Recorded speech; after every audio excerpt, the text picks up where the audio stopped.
فاستعذ بالله من الشيطان الرجيم بسم الله الرحمن الرحيم.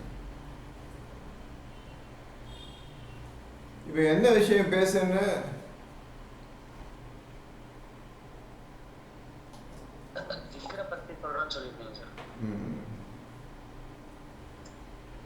இப்போ சொல்லுங்க யார் என்ன சொல்றீங்க?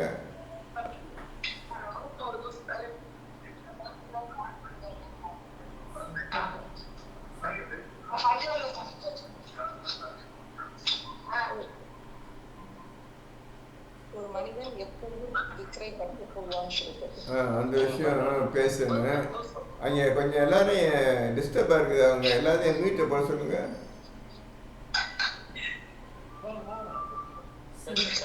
கொஞ்சம் மியூட் போடுங்க சார்.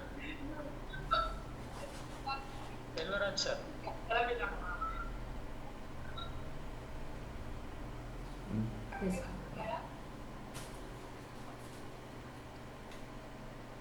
فاستعذ بالله من الشيطان الرجيم بسم الله الرحمن الرحيم. இந்த குர்ஆன் நமக்கு புரிய வேண்டும் என்றால் ஸிக்ர் இல்லாமல் இந்த குர்ஆனை நாம் தொட முடியாது, புரிந்து கொள்ளவும் முடியாது, செயல்படுத்தவும் முடியாது.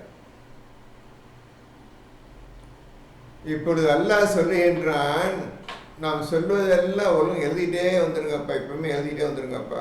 நான் மெதுவாக தான் பேச போகிறேன், எனக்கு இம்பார்ட்டன்ட் சப்ஜெக்ட் இது. நோட் புக்கும் பேனாவும் இருக்கட்டும். சொல்கிறத என்ன விஷயத்துக்காக எந்த விஷயத்தை சொல்கிறேன், எந்த ஆயத்தை நான் ரெஃபர் பண்ணுறேன், அதில் உள்ள விஷயத்தை எப்படி சொல்கிறேன்னு மட்டும் கவனிச்சுட்டே வாங்க. அதே போல் நீங்கள் அதை விட ஒழுங்கான முறையில் எழுதியும் கொள்ளுங்கள், படித்தும் கொள்ளுங்கள், மேற்கொண்டு அதை பற்றி சிந்தனையும் செய்யுங்கள். இப்போ 54:17, 54:22, 54:32, 54:40, இதில் எதாரும் எடுத்துக்கிறங்க. இப்போ 54:17 என்ன சொல்கிறேன்னு கேட்டால் அதான் இப்போ ஒழுங்காக கவனிக்கணும். போகிறோம். வலக்கத் யஸ்ஸர்னல் குர்ஆன லிஸ்ஸிக்ர், நாம் இந்த குர்ஆனை எளிதாக ஆக்கியுள்ளோம். இப்போ அல்லாஹ் சொல்றது இப்போ கவனிக்கணும். நீங்கள் இந்த குர்ஆனை நான் உங்களுக்காக வெகு எளிதாக ஈஸியாக ஆக்கிவிட்டேன், ஆக்கியுள்ளோம். இனிமே தான் செய்ய போது பேச்சு கிடையாது. உங்களுக்காக எளிதாக்கி வச்சுட்டேன். எதற்காக என்றால் ஸிக்ர் செய்வதற்காக. இப்போ இந்த ஆயத்தை நம்ம எப்படி ஓதணும், எப்படி நாம் செயல்படுத்தணும் என்பதை தான் இப்போது நாம் பார்க்க போகின்றோம். எளிதாக்கி வைத்து விட்டேன் என்று சொன்னால் நீங்கள் அன்றாடம் டெய்லி நடத்தக்கூடிய செயல்கள், பேச்சுக்கள், பார்வைகள், நடைமுறைகள் எல்லா விஷயத்திலும் உங்களை நீங்கள் சரியாக புரிந்து கொண்டு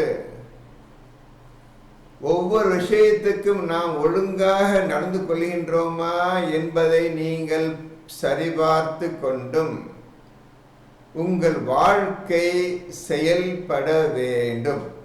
ஒவ்வொரு விஷயத்திலும் செயல்பட வேண்டும். இதை எப்படி எளிதாக்கி வைத்திருக்கிறோம் என்று அல்லாஹ் சொல்வதற்கு எப்படி நாம் ஆயத்துக்களையும் குர்ஆனையும் எப்படி கொண்டு வருவது என்றுதான் முக்கியமான செயல். நீங்கள் எல்லோரும் படித்திருப்பீர்கள். இது என்ன விஷயம் ஏன் இப்படி சொல்லுகின்றான் அல்லாஹ் என்பதை நீங்கள் பார்க்க தவறிவிட்டீர்கள். இப்பொழுது 3 விஷயங்களை உங்களுக்கு சொல்லுகின்றேன். அந்த 3 விஷயத்தை நீங்கள் ஒழுங்காக சிந்தித்தால் நிச்சயமாக எளிதாக்கி தான் வைத்திருக்கிறான் என்பதை நீங்கள் புரிந்து கொள்வீர்கள்.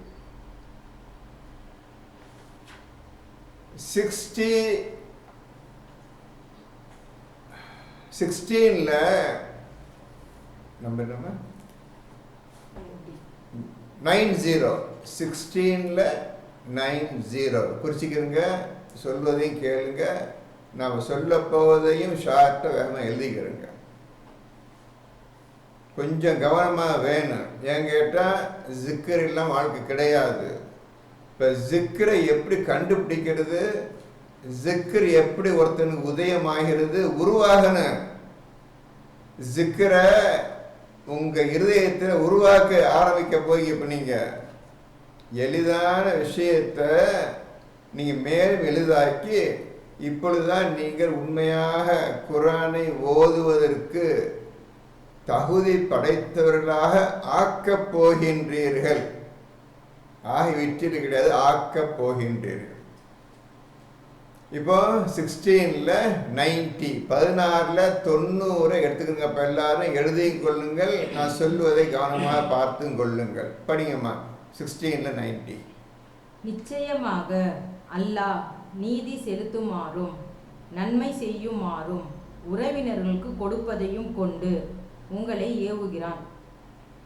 அன்றியும் மானக்கேடான காரியங்கள், பாவங்கள், அக்கிரமங்கள் செய்தல் ஆகியவற்றை விட்டும் உங்களை விலக்குகின்றான். நீங்கள் ஜிகிர் செய்வதற்காக அவன் உங்களுக்கு நல்லுபதேசம் செய்கிறான்.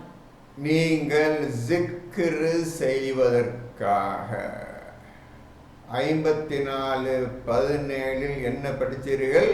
நீங்கள் ஜிக்ர் செய்வதற்காக இந்த குர்ஆனை எளிதாக்கி வைத்திருக்கிறோம். இப்போ எழுதிக் கொள்ளுங்கள். எளிதான விஷயம் என்ன எழுதிக்கிறங்க.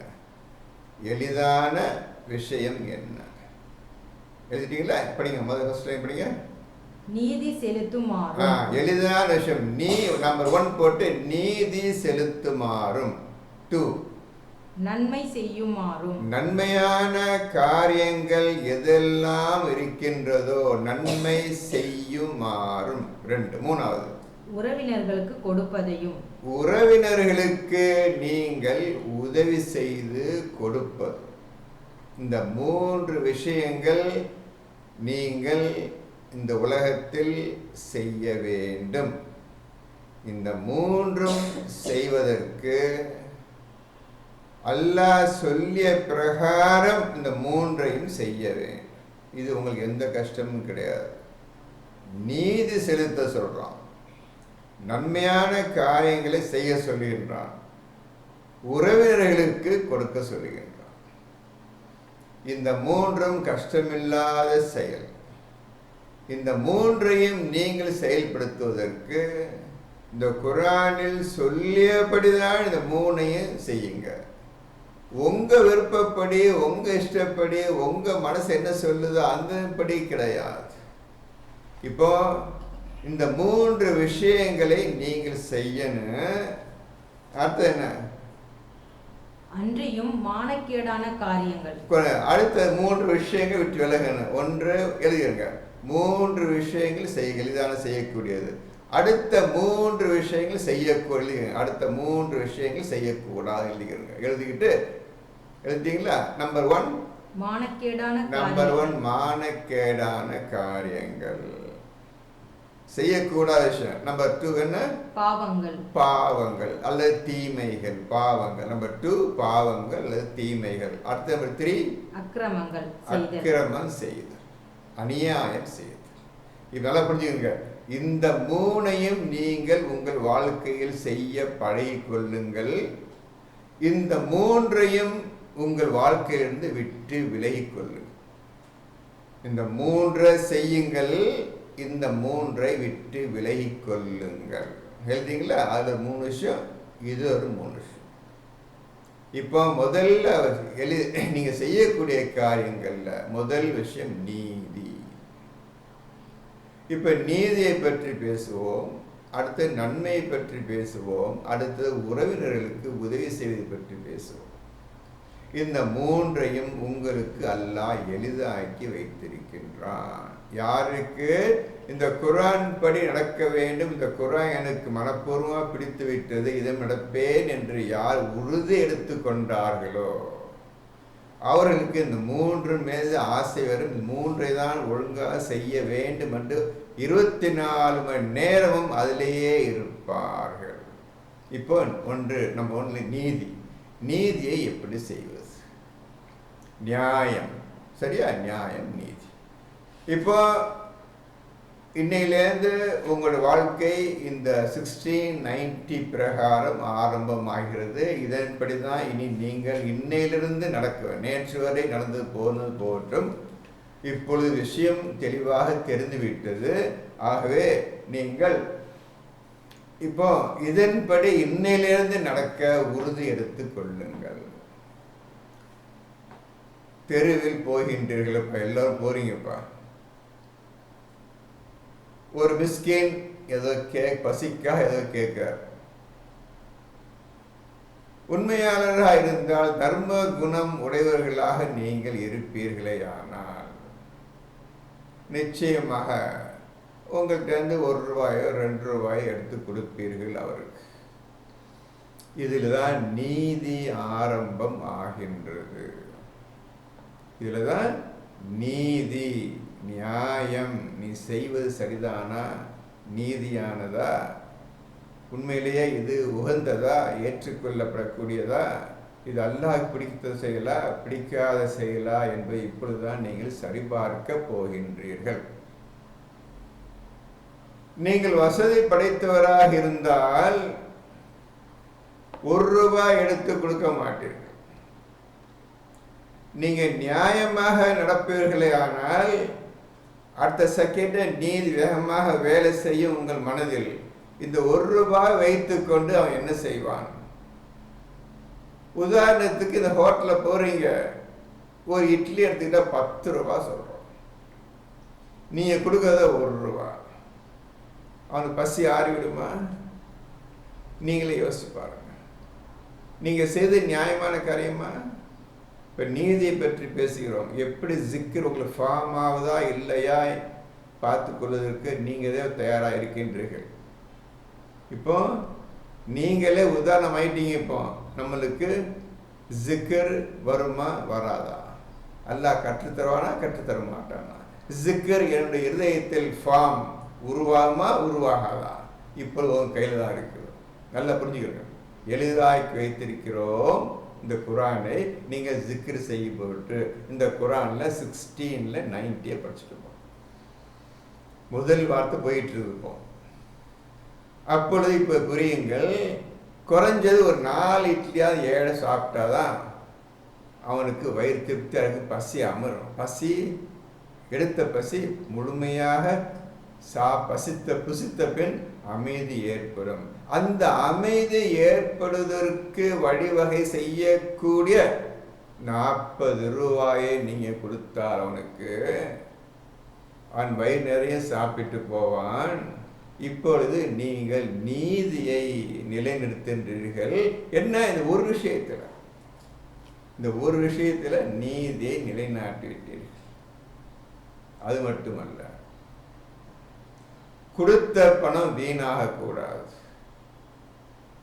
இங்க உள்ள மிஸ்கின்லாம் காசை சேர்த்து சேர்த்து சேர்த்து வைத்துக் கொண்டிருக்கிற சாப்பிடவே மாட்டார்கள். ஒரிஜினல் பிச்சைக்காரனா போயிட்டான் போய்ப்பாங்க. சிட்டியில் மெட்ராஸில் எல்லாம் டூப்ளிகேட் பிச்சைக்காரன், ஏமாத்த பிச்சைக்காரன் விஷயம் போட்டு ஏமாத்திருக்கிறான். அதுக்காக நீங்க அடுத்த நீதி, அந்த விஷயத்தில் நீதி செய்ய வேண்டியது, இவன்கிட்ட காசு கொடுத்தா வீணாக்கிடுவான், சாப்பிட மாட்டான், பசிக்குன்னு கேட்குறான். பக்கத்தை ஹோட்டல் இருந்துச்சுன்னா நீங்கள் தான் இழுத்துட்டு போய் அந்த கல்லாவுக்கார்ட்ட 40 ரூபா கொடுத்து இவனுக்கு 40 ரூபா இட்டுக்கு 4 இட்டு கொடுத்துருங்க அப்படின்னு சொல்லிட்டு போனீங்கன்னா அது ஒரு நியாயமான செயல், பசிக்கு உள்ள செயல். இது இந்த மாதிரி நீதி செய்ய வேண்டும். பணத்தை வீணாக்கிடக்கூடாது. அது மட்டுமல்ல, பசித்திருக்கும் ஏழைக்கு உணவு அளிப்பதின் பேரில் அவர்கள் நல்ல விஷயங்களை சொல்வது கிடையாது. காசை கொடுத்துட்டு ஓடி போயிடுறது. அவனுக்கு ஒரு 4 விஷயம் நல்ல விஷயங்கள் போதனை செய்ய வேண்டும் என்று அல்லாஹ் குர்ஆனில் சொல்லுகின்றான். இந்த விஷயத்தை உங்களுக்கு எளிதாக்கி வைத்திருக்கிறான். உங்களுக்கு எந்த கஷ்டமும் கிடையாது மக்களுக்கு சொல்வதற்கு. இப்படியாக ஒவ்வொரு விஷயத்திலும் நீதி நீதி நீதி வைத்துக்கொண்டே நீங்கள் உங்களுடைய செயலையும் உங்களுடைய பேச்சையும் ஆக்கி கொள்ள வேண்டும். இப்பொழுது எந்த விஷயம் எடுத்தாலும் சரி, அதில் நீதி என்ன இருக்குது? நாம் செய்வது சரிதானா? இது அல்லாஹ் ஏற்றுக்கொள்வானா என்பதை பார்த்துதான் நீங்கள் உங்களுடைய வாழ்க்கையை அமைத்து கொள்ள வேண்டும். இப்பொழுது நீங்கள் புரிந்திருப்பீர்கள், எந்த விஷயத்தில் பார்த்தாலும் பேசினாலும் செய்தாலும் அதில் நீதி நிலைநாட்டக்கூடியதாக இருக்க வேண்டும். நீதி மகத்தான செயல் நீதி. அல்லாஹ் நீதிவான். நீதியை நிலைநாட்டக்கூடிய வகையில் தான் இந்த உலகத்தை அமைத்திருக்கின்றான். மலக்களும் சேர்ந்து இந்த விஷயத்தில் உறுதியாக நிற்கின்றார்கள். ஆகவே நீ எந்த பேச்சு பேசினாலும் எந்த செயலை செய்தாலும் சொல்லிட்டேன். நீங்கள் இப்போ உங்களுக்கு தெரியும் என்ன செய்ய போறீங்கன்னு தெரியும், எது பேச போறீங்கன்னு தெரியும் தினந்தோறும். அப்போ அந்த பேச்சில் நீதி இருக்க வேண்டும். இப்பொழுது பேச்சு பேசுறீங்கப்பா, இதில் நீதி என்ன? அல்லாஹ் சொன்ன விஷயத்தை தவிர வேறு எந்த விஷயத்தை நீங்கள் பேசினாலும் அது அநீதி, அநியாயம். ஆகவே அல்லாஹ் சொன்ன வார்த்தைகளை தான் நீ மக்களிடம் பேச வேண்டுமே தவிர இதை தவிர்த்து வேறு எந்த விஷயத்தையும் நீங்கள் ஈடுபடக்கூடாது. அப்போ இதுல ஒரு நீதி எப்படி வருது? நீங்க பேசுற பேச்சு அனைத்தும் அல்லாஹ் சொன்ன வார்த்தைகள் தான் இருக்க வேண்டுமே தவிர இதை தவிர எந்த விஷயத்தையும் நீங்க தலையிட கூட பேசக்கூடாது. இது அல்லாஹ் சொல்ல கண்டிப்பான உத்தரவு. இதுதான் உங்களை காப்பாற்றும். தவறான வழி போகாமல் இருப்பதற்கும் தேவையற்ற வீண் பேச்சிலிருந்து விலகி இருப்பதற்கும் இந்த நீங்க அல்லாஹ்வின் வார்த்தைகளை தவிர வேறு எந்த விஷயத்திலும் பேசாமல் இருந்தால் இது நீதியில் உள்ள செயல் ஆகும். இப்படியாக போனால் நீங்கள் எந்நேரமும் தப்பான வழியில் போயிட முடியாது. நீதி நீதி அல்லாஹ் ஸ்டாப் பண்ணிட்டான், அல்லாஹ் செய்யக்கூடாதுன்னு சொல்லிவிட்டான், அல்லாஹ் தடுத்து விட்டான், இதை தான் பேச சொல்லுகிறான், செய்ய சொல்லுகிறான் என்றெல்லாம் உங்களுக்கு மனசு வந்துகிட்டே இருக்கு. குர்ஆனும் கையுமாக இருப்பீர்கள். வேகமாக ஜிக்ரு உங்கள் இருதயத்தில் ஃபார்ம் ஆயிடும். வேகமாக வளரும் ஜிக்ரு.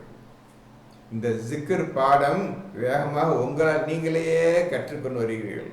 அல்லாஹ் உதவி கொண்டு இந்த குர்ஆன் ஆயத்தை வைத்துக்கொண்டு ஒவ்வொரு விஷயத்திலும் நீதி வந்து நிற்கணும். நாம் பேசுவது, செய்வது, நடப்பது, உங்குவது, தூங்குவது, எந்திரிக்கிறது எல்லாமே நீதியாக இருக்குதா, நீதியாக இருக்குதா, நீதியாக இருக்குதான்னு பார்க்கும் பொழுது எப்பொழுதும் நீங்கள் அல்லாஹ் விஷயத்தில் எப்போது நாபுது ஈயாக்க நாபுதுவில் எப்பொழுதுமே இருக்கின்றீர்கள். ஒரு தப்பு நடந்துவிடக்கூடாது. இப்படியாக நீங்கள் உங்களை சரிபார்த்து கொண்டே எல்லா விஷயத்திலும் நீதி சரியா நியாயமா இது அல்லாஹ் ஏற்றுக்கொள்வானா இந்த விஷயத்தை நீங்கள் வசதி இல்லை, ₹1 எடுத்துக்கொள்கின்றீர்கள், அது நியாயமான செயல், நீதியான செயல் அந்த மனிதன் பொறுத்தவரை. தர்மம் தான் முக்கியம். தர்மம் தான் முக்கியம். தர்மத்தில் தான் உங்க உயிர் நிற்குது, உங்க வாழ்க்கை நிற்குது. எதிர்காலம் சொர்க்கத்தை போவதற்கு தர்மம் தர்மம் தர்மம் தான் உங்களை காப்பாற்று. எதுவும் உங்களை காப்பாற்றாது. பசித்திருக்கும் ஏழைக்கு உணவளிப்பது, பசித்திருக்கும் ஏழைக்கு உணவளிப்பது, அதை விட மேலும் உறவினர்களுக்கு, சொந்த பந்தங்களுக்கு, பசித்திருக்கும் கஷ்டப்பட்டிருக்கும் சொந்த பந்தங்களுக்கு நீங்கள் உதவி செய்வது. பசித்திருக்கும் உங்க சொந்த பந்தம் துணிமணி இல்லாத உங்க சொந்த பந்தம், இவர்களுக்கு நீங்கள் தர்மம் செய்வது முதல் கடமை. சொந்த பந்தங்களுக்கு கொடுத்து விட்டுதான் அடுத்தது ஏழை அனாதை எல்லாம் வருகின்றது. தர்மத்தில் முதல் தரமானது ஒவ்வொருத்தரும் தன்னுடைய சொந்தக்காரன் கஷ்டத்தில் இருக்கிறானா, சாப்பாடு வசதியில் பட்டினி கிடக்கிறானா, துணிமணி இல்லாமல் இருக்கானா, அவனுக்கு முதல்ல துணிமணியும் உணவையும் கொடுங்க. அதுக்கப்புறம் தான் ஏழை அனாதை மற்ற படிப்படியாக ஒவ்வொரு கேட்டகரியாக வருது. இது அல்லாஹ் சொல்லியது முக்கியமான விஷயம். ஒவ்வொருத்தரும் சொந்தத்தை கவனிச்சா ஏழை இருக்குமா இருக்க மாட்டாங்களா? நீங்கள் யோசிச்சு பாருங்க. ஒவ்வொருத்தரும் தன் சொந்தத்தில் ஏழை இருக்கானா இல்லையா, பசியால் கஷ்டப்படுறான் இல்லையா, அவனை ஒவ்வொருத்தரும் கவனிச்சுட்டா அப்போ எங்கே ஏழை இருக்க போகுது? உங்களுக்கு அதிகமாக சொந்தத்துக்கு பணம் கொடுத்து மிச்சம் கையில் காசு இருந்தால் அடுத்த ஏழைகளுக்கு அனாதைகளுக்கு கொடுங்க. உங்கள் சொந்த பந்தங்கள் கொடுத்தது போக இன்னும் கையில் வசதியை கிடைத்தால் இன்னும் அனாதைகளுக்கும் ஏழைகளுக்கும் கொடுங்க. இதுதான் தர்மம், இதுதான் நீதியான தர்மம். இப்போ பார்த்துட்டீங்க, ஒவ்வொரு செயலும் ஒவ்வொரு பேச்சிலும் மூச்சிலும் நீதி இருக்க வேண்டும். இந்த நீதிக்கு உங்களுக்கு இன்னொரு ஆயத்தரை எடுத்துக்கிறங்க. 3:18 எடுங்க.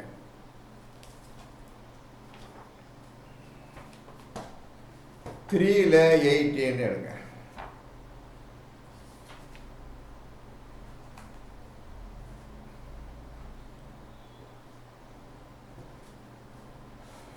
என்ன போட்டிருக்குது? அல்லாஹ் எடுத்துட்டீங்களா? எல்லாம் 3 3 சூறால 18. அல்லாஹ் நீதியை நிலைநாட்டக்கூடியவனாக உள்ள நிலையில். நல்லா புரிஞ்சுங்க. அல்லாஹ் நீதியை நிலைநாட்டக்கூடிய நிலையில் எப்பொழுதுமே இருக்கின்றார். இப்பொழுதுதான் இந்த ஆயத்தை நீங்க படிக்கிறீங்க. அந்த ஆயத்தை படிச்சு அப்படி போயிருப்பீங்க. அது எவ்வளவு விஷயம் உள்ள அடங்கியிருக்கிறது என்பதை நீங்கள் பார்க்கவில்லை. நீங்களே பார்த்து எல்லாம் செய்ய வேண்டியது. இதெல்லாம் நீங்கள் ஒவ்வொரு ஆயத்தையும் எப்படி படிக்கணும்னு தான் முக்கியம். சொல்லப்பட்ட விஷயம் என்ன சொல்கிறாங்க? நீதியில் நிலைநாட்டக்கூடிய நிலையில் என்ன இதுவும் புரியலையா, என்ன சொல்ல வரலாம்? நீங்கள் ஒன்று பார்க்காம போயிருப்பீங்க. இப்போ படிங்கம்மா. அல்லாஹ் நீதியை நிலைநாட்டக்கூடியவனாக உள்ள நிலையில் அவனை தவிர நியாயன் யாரும் இல்லை. பாருங்க, இந்த நீதியை எவன் நிலைநாட்டுகின்றானோ அவனுக்கு புரியும் இந்த அல்லாஹை தவிர வேறு நாயன் இலாஹி கிடையாது என்பதை அவன் தெளிவாக தெரிந்து கொள்வான். நீதியில் இருக்கும் பொழுது குர்ஆனில் சொல்லியபடி நீதியில் நீதவானாக எவன் இருக்கின்றானோ அவன் அல்லாஹ் சொன்ன விஷயத்தில் முழுமையாக பிரதிபலிப்பான். ஆமாம், அல்லாஹ் நீதி ஒன்று தான் உன் கையில் உள்ளது, அந்த நீதி உள்ளவன் தான் உண்மையான இறைவன், உன்னை தவிர யாரும் இல்லை. அப்புறம் அவனை தவிர நியாயன் யாரும் இல்லை என்று சாட்சி கூறுகிறான்.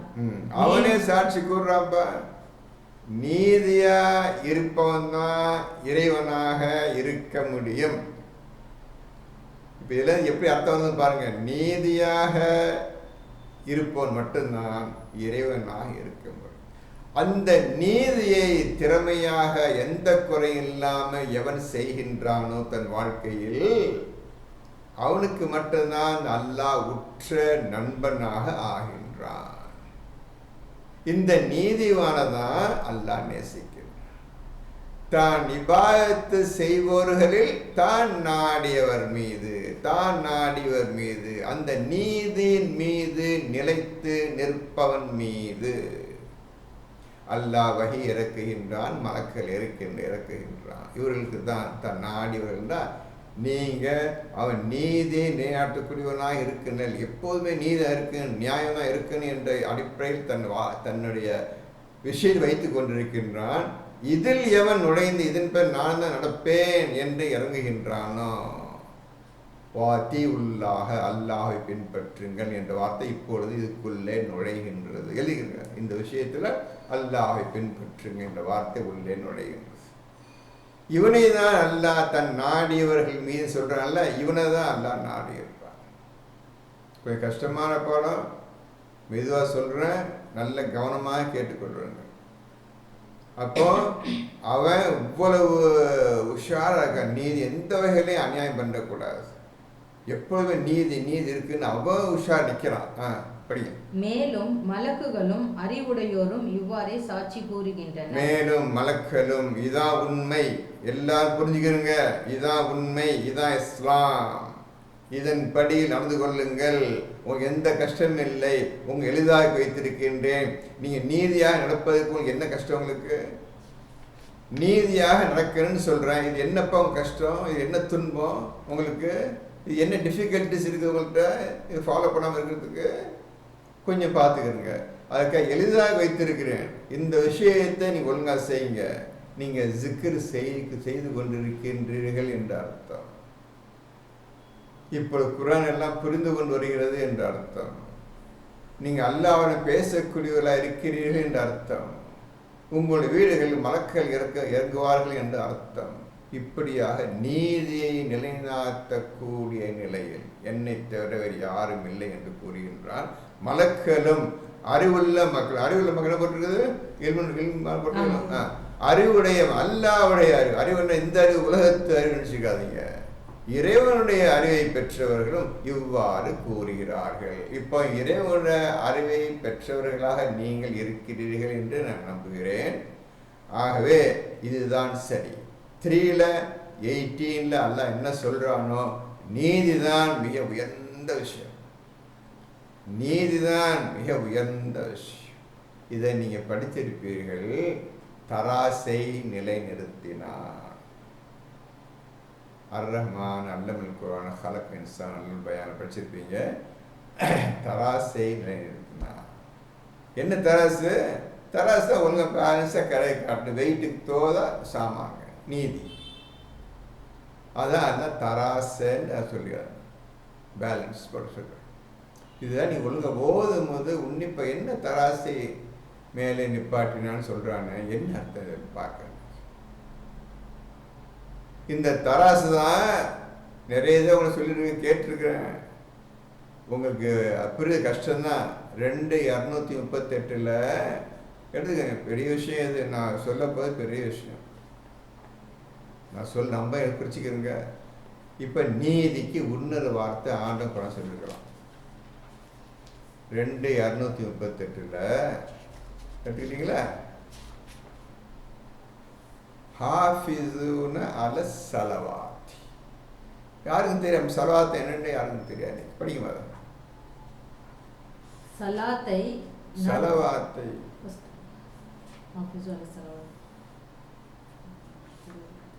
ஸலவாத்தை பேணிக் கொள்ளவும். நல்லா புரிஞ்சுக்கிறீங்க.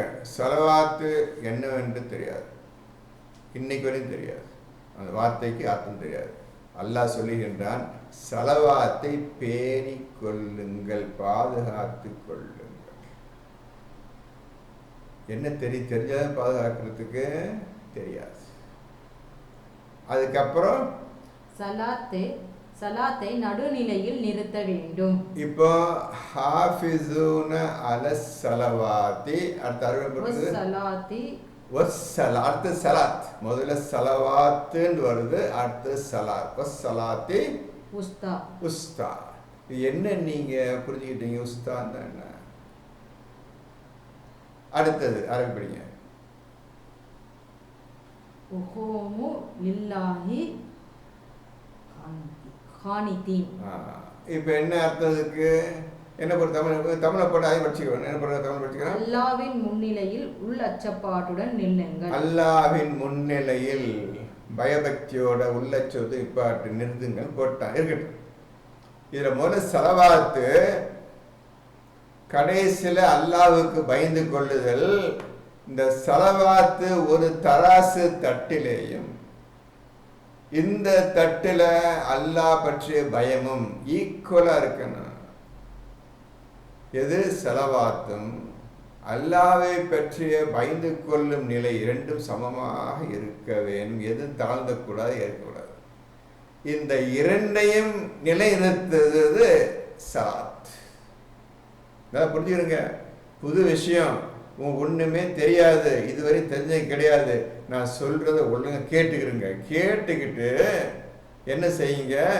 என்ன உண்மையா பொய்யா, சரியா தவறா, நம்ம யோசித்து பார்ப்போம் எப்படி இருக்குன்னு. நீங்கள் யோசித்து கண்டுபிடிச்சி நீங்கள் உங்களுடைய பதில் எழுதணும். நான் சொல்கிற பதில் வச்சு அப்படி நம்ம போயிடாதீங்க. இப்போ நான் சொல்கிறது மேற்கொண்டு உங்களை தூண்டுவதற்காக நான் பேசுகிறேன். அது எனக்கு அறிவித்ததை அல்லாஹ் அறிவித்ததை நாங்கள் சொல்லிட்டேன்.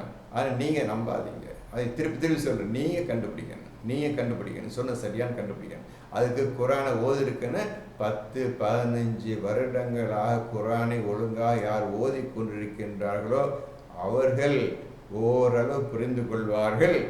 இப்படி தான் குரான் இருக்கின்றது. நாம் தான் ஒழுங்காக மாறிக்கொள்ள வேண்டும், திருந்திக் கொள்ள வேண்டும், சீர்திருத்தி கொள்ள வேண்டும் என்று அந்த ஒழுங்காக ஓதக்கூடிய மனிதர்கள் புரிந்து கொள்வார்கள்.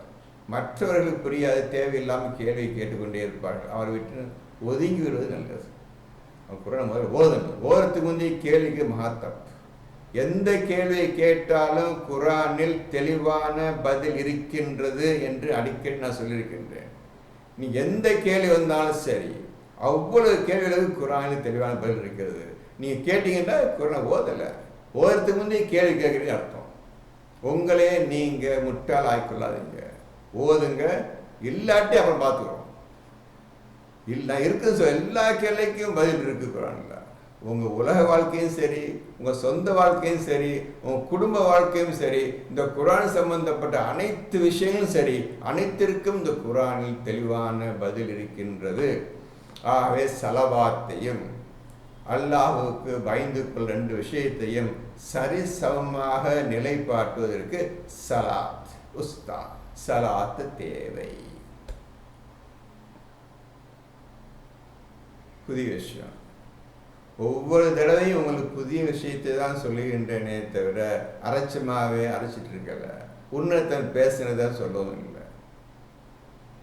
புரிஞ்சுக்கோங்க. இந்த ஆயத்துக்கு 2:238 ஆயத்துக்கு சலாத் தான் நிலை இருந்தது. இது சலவாத்தையும் அல்லாஹ்வுக்கு முற்றிலும் பயந்து கொள்ள தக்குவா உடையெல்லாம் இருப்பதற்கு 2 சமமாக்குவதற்கு சலாத்து தேவைப்படுகிறது. அந்த தராசு தேவைப்படுகிறது.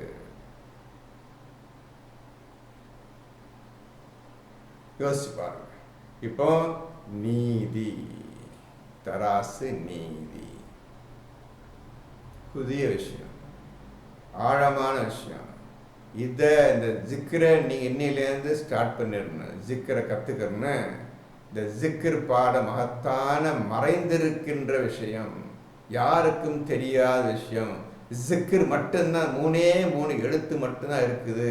இதுக்கு எந்தவித அர்த்தமோ எந்தவித விளக்கமோ எந்த விதமான பொருளும் இல்லை, வெறும் ஜிக்கர். இந்த ஜிக்கர் செய்வதற்காக குரான் எளிதாக்கி வைத்திருக்கிறோம். இந்த எளிதான விஷயத்தை ஒவ்வொரு விஷயத்திலும் நீ நீதி நிலைநாட்டி செயல்படுது, உனக்கு ஜிக்கர் தன்னாலே ஃபார்ம் ஆயிடும். இப்படி ஓதுவதெல்லாம் ஜிக்கர் தான் ஓத போற. நீ அரபியில் படித்தாலும் அரபி கிடையாது, ஜிக்கர்லாம் ஓதிட்டு இருக்குன்னு அர்த்தம். இப்போ நீதியை நிலைநாட்ட வேண்டும்.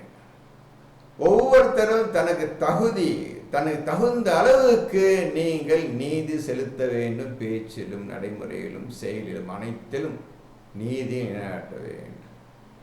இப்படி போன பிறகு நீங்கள் எப்பொழுதுமே அல்லாஹ்வை தஸ்பீஹ் செய்து கொண்டும், எப்பொழுதுமே சுஜூதில் இருந்து கொண்டும், எப்பொழுதுமே ருக்கூவில் இருந்து கொண்டும், எப்பொழுதுமே நஅபுதில் இருந்து கொண்டும், எப்பொழுதுமே அல்லாஹ் பயந்து நடந்து கொண்டிருக்கும். இந்த மாதிரி அல்லாஹ் சொல்ற அனைத்து விஷயம் நீங்கள் செய்து கொண்டே இருப்பீர்கள். இப்பொழுது புரிந்து கொள்வீர்கள். 24 மணி நேரமும் செய்து கொண்டே, இரவிலும் பகலிலும் இடைவிடாது செய்து கொண்டிருப்பார்கள், படிச்சிருப்பீங்க. சோர்வு அடைய மாட்டாலும் படிச்சிருப்பீங்க. இந்த விஷயத்தில் முழுமையாக நீங்கள் இறங்கிட்டீங்கன்றா இனி பேச்சும் மூச்சும் செயலும் நீதி அடிப்படையில் இருக்கணும். ஒன்றும் இல்லையா, வாயை மூடிக்கிட்டு சும்மா உட்கார், பேசாத. பேச்சு வந்ததுன்னா உன் வாய் நீதி தான் வரணும், நீதி தான் வரணும், உண்மை தான் வரணும், அல்லாஹ் பற்ற விஷயம் மட்டும்தான் வரணும். இதை தவிர எந்த பேச்சையும் பேசக்கூடாது. இது அல்லாஹ்வுடைய கட்டளை. இந்த விஷயத்தை உங்களுக்கு செய்வீங்களா? செய்ய கஷ்டம் உங்களுக்கு என்ன கஷ்டம் சொல்லுங்க பார்ப்போம்.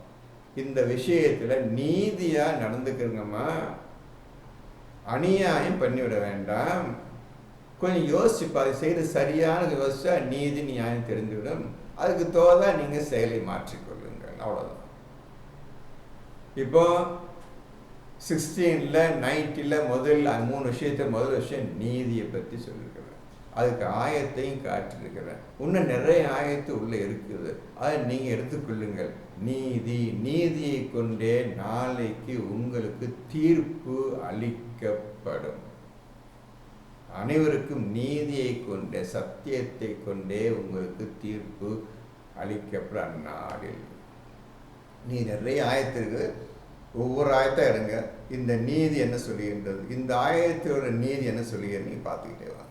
நம்ம செகண்ட் ஒன்றுமா 16ல் 90 செகண்ட் ஒன்று நீதி நன்மை செய்யுமாறு. இப்போ நன்மையான காரியங்கள், உங்கள் நன்மையான காரியங்கள் நீங்கள் உங்கள் வாழ்க்கை என்னெல்லாம் செய்ய போறீங்களோ செய்யுங்க. எதெல்லாம் நன்மை என்று உங்கள் நல்லாவே தெரிஞ்சு சொல்ல தேவை கிடையாது. இனி உங்கள் சொல்ல தேவை நன்மையான நல்லா தெரிஞ்சு போச்சு. உங்கள் எல்லாத்துக்கும் நன்மையான காரியங்கள் செய்யுங்கள். தர்மம் ஒரு தனியாகவே சொல்லுகின்றான், நன்மையான காரியங்களையும் அல்லாஹ் சொல்லுகின்றான். எல்லாமே நீதியும் நன்மையும் தர்மம் பின்னிக்கிட்டு எல்லாமே எதையும் பிரிச்சிட முடியாது. இருந்தால் அல்லாஹ் தனித்தனியாக சொல்கிறான். நன்மையான காரியம் மனசு எதெல்லாம் நல்ல பட்டுதோ இது செய்யணுப்பா, இது செஞ்சே தீர்ணுப்பா, இது கொடுத்தே தீர்ணுப்பா, இந்த நான் சென்று போய் வெளியே பார்க்கணுப்பா, இதை நான் உட்காந்துருக்கூடாதுப்பா. நன்மையான காரியங்கள் என்ன? மிக நன்மையான காரியங்கள், பெஸ்ட் நன்மையான காரியங்கள். நீங்கள் கற்று அறிந்த இந்த குர்ஆன் விஷயத்தை மக்களுக்கு எடுத்து போதனை செய்ய வேண்டும். இதை நீங்கள் செய்வதுதான் முதல் தரமான நன்மையான காரியம். ஓதிட்டேன், நான் ஈமானு கொண்டுட்டேன், ஓதிட்டு இருக்கிறேன், சும்மா வீட்டில் உட்கார்ந்து இருக்கிறது மகத்தான ஷைத்தானுடைய செயல். கிளம்பிருந்த விஷயம் உண்மை தெரிஞ்சிச்சுன்னா கிளம்பு வெளியே. அதை அதில் ரெஜிஸ்டர் பண்ணுறான், ரெஜிஸ்டர் பண்ணுறான். இது மக்களிடம் போய், தெரியாத மக்களிடம் போய் இந்த குர்ஆனையும் அல்லாஹ் ரசூலையும் பற்றி சொல்லு. நீ அதன் மூலமாக உனக்கு துன்பமோ கஷ்டமோ ஏற்பட்டு அல்லாஹ்வுக்கா பொறுத்துக்க, அல்லாஹ்வுக்கா இந்த வேலை செய்கிற. நீ இதை செய்வது மகத்தான செயல் என்று அல்லாஹ் ரெஜிஸ்டர் பண்ணுறான்ப்பா, ரெஜிஸ்டர் பண்ணுறான். கரெக்டாக சரியான வேலை நன்மையான காரியங்களில் உள்ளது ஆகும்.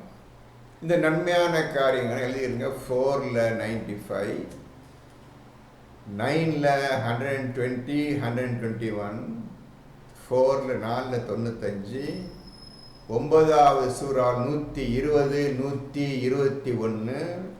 இன்னும் நிறைய ஆயத்துக்கள் வருகின்றன. பயம் வருது, பயம். இதெல்லாம் நீங்கள் செய்து நன்மையான காரியம், மகத்தான நன்மையான காரியம்.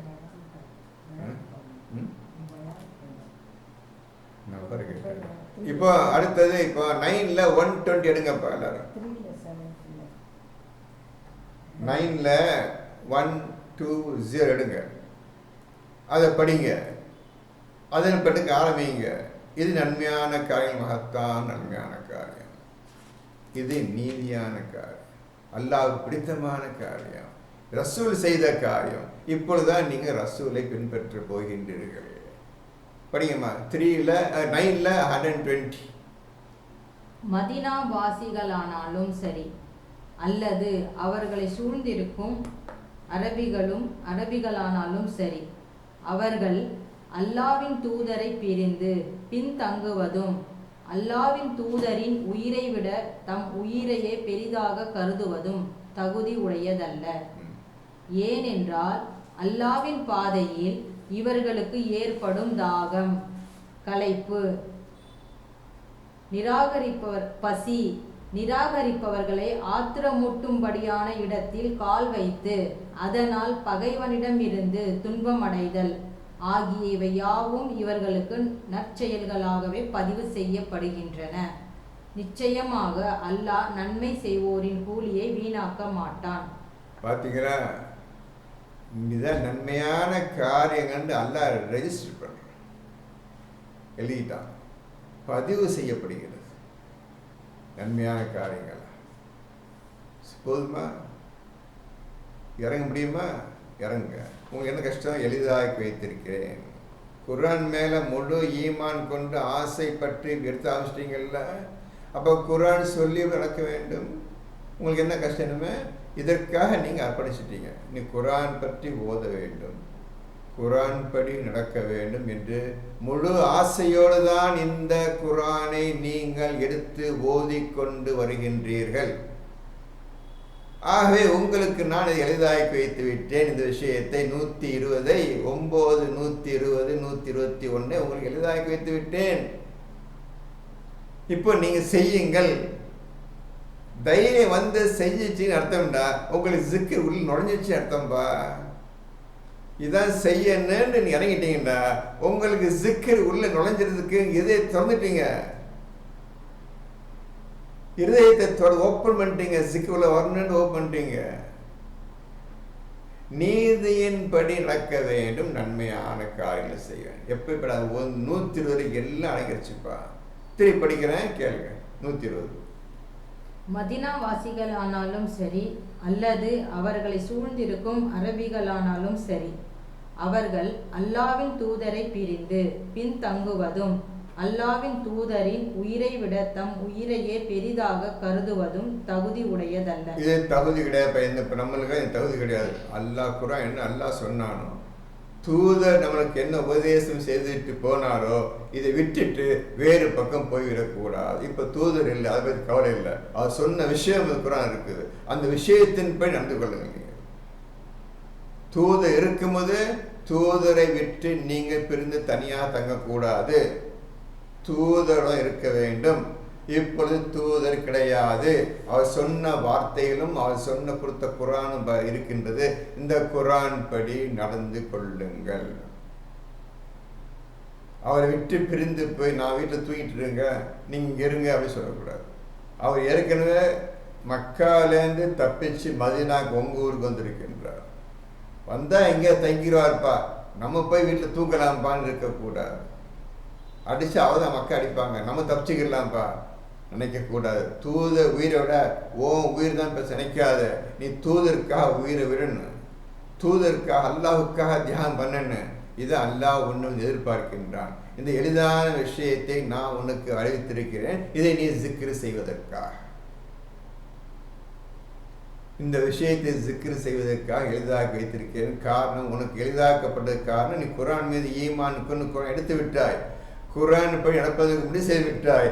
ஆகவே உனக்கு எளிதாக்கி வைத்திருக்கிறேன், ஜிக்ரு செய்தை, இதை ஜிக்ரு செய், இதை செயல்படுத்து அர்த்தம். இந்த 120 செயல்படுத்து. ஜிக்ர் வேகமாக ஃபார்ம் ஆயிடும். வருஷங்களை வெயிட் பண்ண தேவையில்லை, சீக்கிரத்தை ஜிக்ர் ஃபார்ம் ஆகிக்கணும். நம்மளுக்கு கொடுக்கப்பட்ட நாளோ கொஞ்சம் சிறிது நாள் தான். எந்த சமயத்தில் யாருக்கு மரணம்னு தெரியாது. மரணம் வருவதற்கு முந்தைய அல்லாஹ் சொன்ன செயல்களை செய்துவிட்டு தான் நாம் போக வேண்டுமே தவிர அது தள்ளி போடுவது மகத்தான குற்றமாகும். காரணம், அதற்குள் மரணம் வந்துவிட்டால் நிச்சயமாக நரகவாசி தான் என்று சந்தேகமே கிடையாது. இப்பொழுது புரிந்து கொள்ளுங்கள். அப்புறம் ஏன் எதுக்காக சொல்றேன் என்றால், அல்லாவின் பாதையில் இவர்களுக்கு ஏற்படும் தாகம். இப்போ அல்லாவின் பாதை, ரசூல் ஒட்டகத்தில் உட்கார்ந்துகிட்டு 120 டிகிரி வெயில், கொளுத்து வெயில்ல ஒவ்வொரு ஊரா போறாங்க. ஒவ்வொரு இடம் மக்கள் எங்க இருக்கிறாங்களோ அங்கே தேடி போய் நான் சொல்றாங்க. அல்லாஹ் சொன்ன வஹீமா இறக்கப்பட்ட மக்கள் சொல்றாங்க, ஓதி காட்டுறாங்க. வெயில் கஷ்டம், தண்ணி தாகம், பசி கிசி எல்லாம் பற்றிருப்பாங்க ரசூல். அப்ப நீனு போகணும், தண்ணி இருக்காது, பசி வந்துடும், சாப்பாடு இருக்காது, போ அல்லாஹ்க்கு போ, அல்லாஹ் பார்த்துருவான், கிளம்பு நீ வேலை பாரு என்று அல்லாஹ் ஏற்படும் தாகம், களைப்பு, பசி. அப்போ இந்த 3 பயான் பண்ணும்போது உன் களைப்பு ஏற்படும், தண்ணீர் தாகம் ஏற்படும், பசி 3 ஏற்படும். போகிற வழி எல்லாத்துலேயும் உங்களுக்கு தண்ணி இருக்கு, அது இருக்குது. இப்போ இன்னும் சிட்டி ஆயிடுச்சு, தண்ணி ஹோட்டல் எல்லாம் இருக்குது, குடிச்சுக்கலாம். அந்த காலத்தில் ஒன்றும் கிடையாது. நீங்கள் செய்யணும், ரசூல் செஞ்ச மாதிரி நீங்களும் செய்யணும். இன்னைக்கு ரசூல் நம்ம செய்யணும். ஒவ்வொரு வசதியை கொடுத்து எளிதாக வச்சிருக்கிறேன்னு நீ ஏன் பயன் மக்களுக்கு சொல்ல மாட்டேங்கிற? போகிற இடமெல்லாம் ஹோட்டல் இருக்குது, தண்ணி வசதி இருக்குது, தீட் இருக்குது, எல்லா வசதியும் சிட்டி பூரா இருக்கு, உலகம் பூரா மாறிடுச்சு. இவ்வளவு வசதியை கொடுத்து இந்த வேலையை செய்ய மாட்டியா நீ? மக்களுக்காக என்னுடைய விஷயத்தை பக்கம் சொல்ல மாட்டியா நீ? செய்ய மாட்டியான்னு கேட்கலாம். பசி தாகம், காஃபியர்களை ஆத்திரமூட்டும்படியான இடத்தில் கால் வைத்து. இப்போ காஃபியர் கிட்ட போய் பேச போறீங்க, பேச போறீங்க. அவங்க வேற ஜாதி வேற மதத்தை ஒவ்வொருத்தரும் ஆளுக்கு ஒரு மதத்தை உட்காந்துருக்காங்க, ஆளுக்கு வெளில உட்காந்துருக்காங்க. அவங்கள்ட்ட போய் இதெல்லாம் தப்பான காரியம், தப்பான செயல், அறிவற்ற செயல், உண்மையை கொண்டு வந்து படிங்க, உண்மையான யாரும் சொல்கிறேன் கேட்டுக்கிறங்க, இந்த மாதிரி நடந்துக்கிறங்கன்னு நீ மக்களிடம் சொல்ல போகின்றாய். அப்படி சொல்லும்போது அவர் கோபம் அடைகிறார்கள், வெறுப்பு அடைகிறார்கள். அந்த மக்கள் நீ சொல்வதை கேட்டு வெறுப்பும் கோபமும் அடைகின்றார்கள், உனக்கு தீங்கு விளைக்கின்றார்கள், அடிக்கிறார்கள், ஏதோ செய்ய வைத்துக் கொள்ளுங்களா, காலை வைத்து. அதனால் பகைவனிடம் இருந்து துன்பம் அடைதல். அதனால் பகைவனும் துன்பம் அடைகிறீங்க. நல்லதுக்காக போகும்போது துன்பம் வரதான் செய்யும், சோதனை வரதான் செய்யும். நீ அல்லாஹ்வுக்காக பொறுத்து கொள்ள வேண்டும். இன்னும் இப்போ அடிச்சு போட்டுருவாங்க, உதச்சி போட்டுருவாங்க, போக மாட்டேன் இருக்க முடியாது. இப்போ தான் உன்னுடைய ஈமான் சோதனைக்குள்ளாகின்றது. உண்மையிலேயே உனக்கு ஜிக்கர் வேணுமா வேண்டாமா? இந்த சோதனை பாஸ் பண்ணால் தான் உனக்கு ஜிக்கர் உனக்கு சீக்கிரத்தை இறங்கும். என்ன சொல்கின்றாய் என்று மனிதனை பார்த்து ஈமானுக்கு அல்லாஹ் இந்த மாதிரி கேட்கின்றான். ஆகிய இவை யாவும் இவர்களுக்கு நற்செயல்களாகவே பதிவு செய்யப்படுகின்றன. இப்போ நன்மையான காரியங்களை செய்யுதல் 3 விஷயம் படிச்சீங்க. நீதி, நன்மையான காரியங்கள், இப்போ நற்செயல்களாக பதிவு செய்யப்படுகின்றன. எழுதிக்கிறோம்பா, இதான் இப்போ உண்மையான எதிர்பார்த்துருந்தவன்ட்டு நான் இந்த நல்ல செயல் செய்வியா செய்ய மாட்டேன் நினச்சிருந்தப்பா, இதை எழுதி செஞ்சுட்டப்பா, நான் எழுதிக்கிட்டேன். நாளைக்கு உனக்கு சொர்க்கத்தை தரணும், நாளைக்கு உனக்கு நீதி வழங்க வேண்டும், கியாமத்தான் நீதி வழங்க வேண்டும், நான் சொன்னதை உனக்கு நிறைவேற்றி காட்ட வேண்டும், இதோ உன்னுடைய செயலை ஏற்றுக்கொண்டேன், நீ தகுதி படைத்தவன் ஆகிவிட்டாய், நன்மை செய்வோரில் நீ ஒருத்தனாக ஆகிவிட்டாய் என்று அல்லாஹ் சொல்லுகின்றான். அப்புறம் நிச்சயமாக அல்லாஹ் நன்மை செய்வோரின் கூலியை வீணாக்க மாட்டான். இப்போ நன்மை நன்மைன்னா எல்லாம் புரிஞ்சிருப்பீங்க. இந்த மகத்தான காரியம்தான் அல்லாஹ்விடத்தில் நன்மையான காரியங்களாக பதிவு செய்யப்படுகின்றது. நீ உட்கார்ந்துருக்க முடியாது, குரான் எடுத்துட்டா ஓதிட்டு இருக்கிறேன், நான் நல்லா செஞ்சுட்டு இருக்கேன், நீங்க சொல்லியிருக்க முடியாது. இதை செஞ்சு காட்டு, இதை செய்து காட்டு, 495 பிரகாரம் செய்து காட்டு, எல்லா விஷயத்தையும் செய்து காட்டு. குரான் முழுவதும் அது வந்து கொண்டிருக்க நீ பயன் பண்ணி மக்களுக்கு சொல்லியே தீர வேண்டும் என்று வருகின்றது. உட்கார்ந்து கொண்டிருக்காது, கிளம்பு. எத்தனையோ பேர் தெரியாமல் உட்காந்துறாங்க, போய் சொல்லு. என்ன காரியத்தை சும்மா வீட்டை உட்காந்துரு, நீ என்ன காரியம் உட்காந்துருக்க, எந்திரிக்க. இப்போ நீ எந்திரிக்காம வீட்டில் உட்கார்ந்து இருந்திருந்தா அது நீதி கிடையாது. நியாயமான முறையில் இருக்கு, நீதி செலுத்த வேண்டும். ஃபர்ஸ்ட் விஷயம் நீதி பிரச்சனைங்கள, இவ உட்கார்ந்து இருக்கிறது அநீதி. இப்போ இந்த விஷயத்தை எதிர்த்து எந்த பேச்சும் செயலும் நீதி இருக்க வேண்டும் சொன்ன, எந்த பேச்சிலும் செயலிலும் நீதி இருக்க வேண்டும்.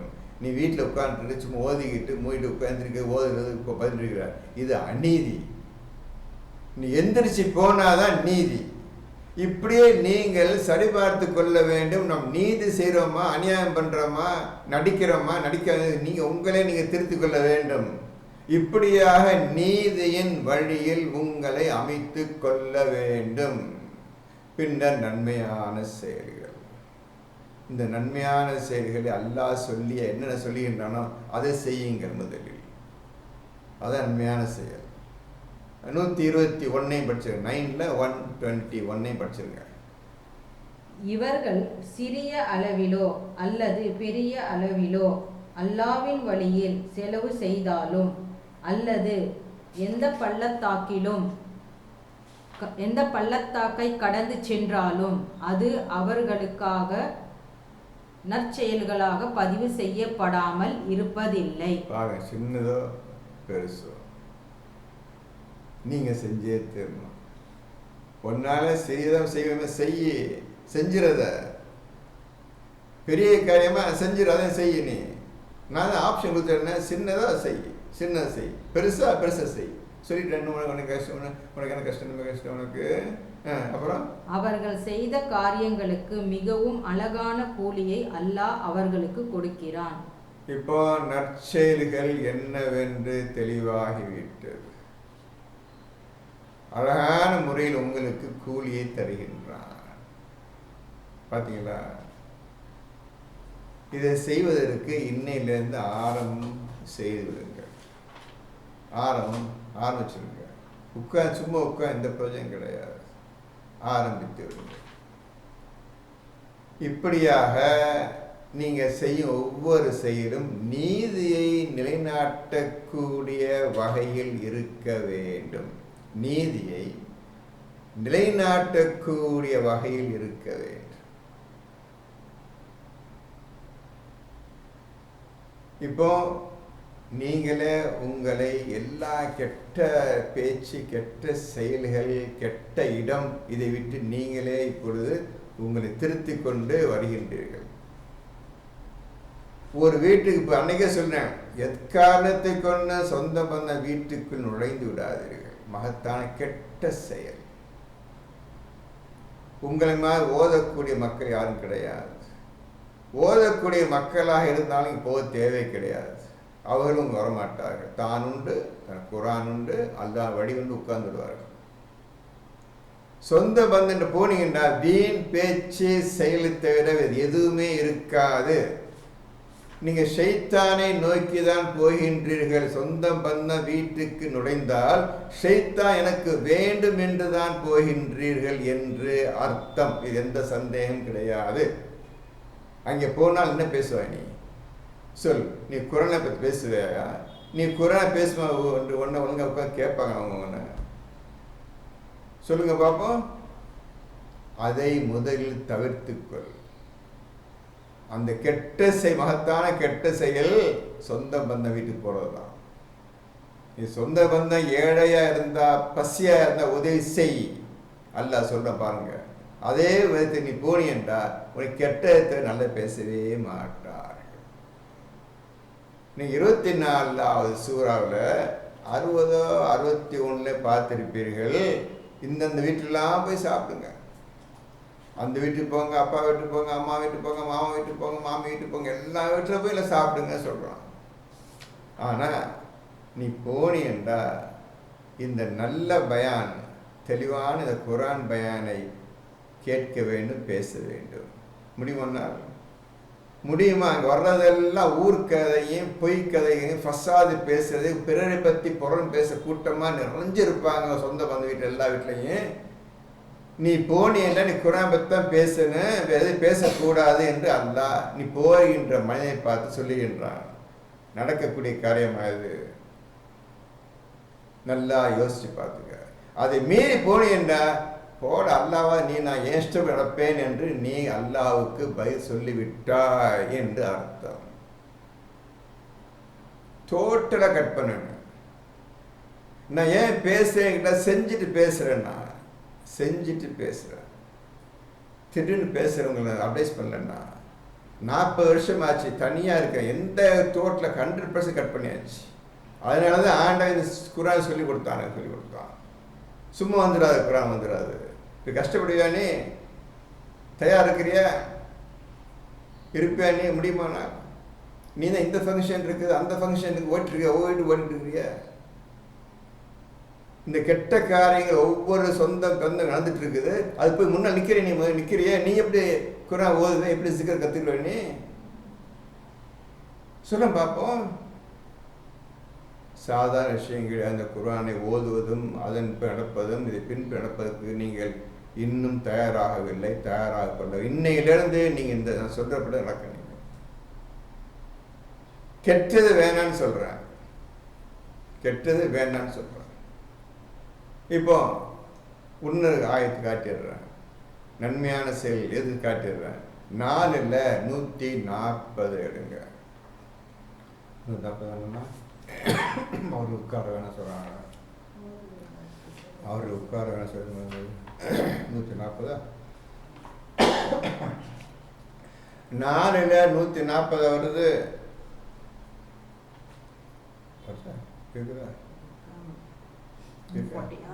இப்ப 4 140 எடுத்துருங்கப்பா. நம்பரை குறிச்சுக்கிறேங்க. நோட் புக்கெல்லாம் சொல்ற நம்பரை எந்த விஷயத்துக்காக சொல்கிறேன் என்பதை நான் சொல்ல எழுதிக்கிறேங்க. 4 140 எடுங்க. அவங்க பின் பேசி உட்கார சொல்றாங்க. படிங்க. அல்லாவின் வசனங்கள் நிராகரிக்கப்படுவதையும் பரிகசிக்கப்படுவதையும் நீங்கள் கேட்டால் அவர்கள் இதை விட்டு வேறு விஷயத்தில் ஈடுபடும் வரையில் அவர்களோடு நீங்கள் உட்கார வேண்டாம். புரிஞ்சுக்கிறோங்க. நீங்கள் போகிறீங்க, சொந்த பந்தம் போகிறீங்க, அவங்க குரான் பேசிக்கிறாங்க, குரானை பேசுவாங்க, அவனுங்க குரான் தொற்றுருக்காங்கடா ஓய்வு தான் பேசுறதுக்கு. நீங்கள் போய் என்ன செய்ய போகிறீங்க? போய் இவங்ககிட்ட பேச வேண்டாண்டே சொல்லிட்டானப்பா. 9ல் 23 24 இவங்க டோட்டலை கட் பண்ணுங்கன்னு சொல்லிட்டானப்பா. நீ ஏன்ப்பா இங்கே போகிற? உன் கையில் குரான் இருக்குது, எவ்வளோ ஓத வேண்டியிருக்கு, எவ்வளோ சிந்தனை செய்ய வேண்டி இருக்குன்றது. அதை விட்டு அங்கேயே இப்போ போகிற நீ? அவன் யாருப்பா? அவன் உன்னை நரகத்தை இருக்கக்கூடிய சொந்த பந்தம் எல்லாம் நரகத்துக்கு இழுக்கத்தான் காட்டுறான்ப்பா. தைரியமாக இருப்பா நீ. உன்னை யார் ஒன்றும் செஞ்ச முடியாது. உன்னைய அவன் பேச செய்வான், பேசி போட்டா போய் கவலைப்படாப்பா நீ. நீ தான் ஒதுங்கிட்டிய. அவன் என்னத்தான் பேசி போகிறான்னு, எந்த சொந்த ஆம்பளையா சரி பொம்பளையா சரி தூரம் விலகிருங்க அவன்ட்டு. இப்போ அவங்க எல்லாம் இனி குரான் பார்த்து சிரிப்பானுங்க. பெரிய குரான் சொல்லிட்டாருப்பா, இப்படி தான் எல்லாம் பேசுகிறானுங்க. அந்த கூட்டத்தை போக போகிறேன். அந்த மாதிரி கூட்டத்தை, அந்த மாதிரி பேச்சு யாராவது பேசிட்டு இருந்தாங்கண்டா அந்த இடத்த நீ உட்காராதீங்கன்னு சொல்கிறான். நல்ல பேச்சு வரும் வரை அந்த பேசாது, உட்கார. நல்ல பேச்சு எந்த வரப்போகுது, நீ எப்போ உட்கார போகிற, உனக்கு தேவையில்லாத விஷயம் அந்த இடத்துக்கு போகிறது. படிக்குமா?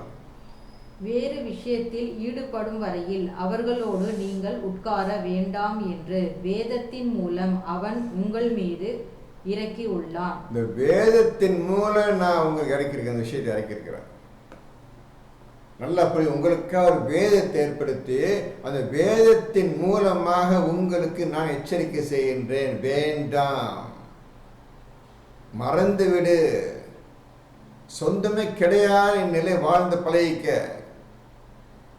சொந்தம் கஷ்டத்திலையும் நஷ்டத்திலையும் பசியிலும் இருந்தால் தாராள உதவி செய் என்றும் சொல்லுகிறேன். அதை கேட்டுக்கொள்.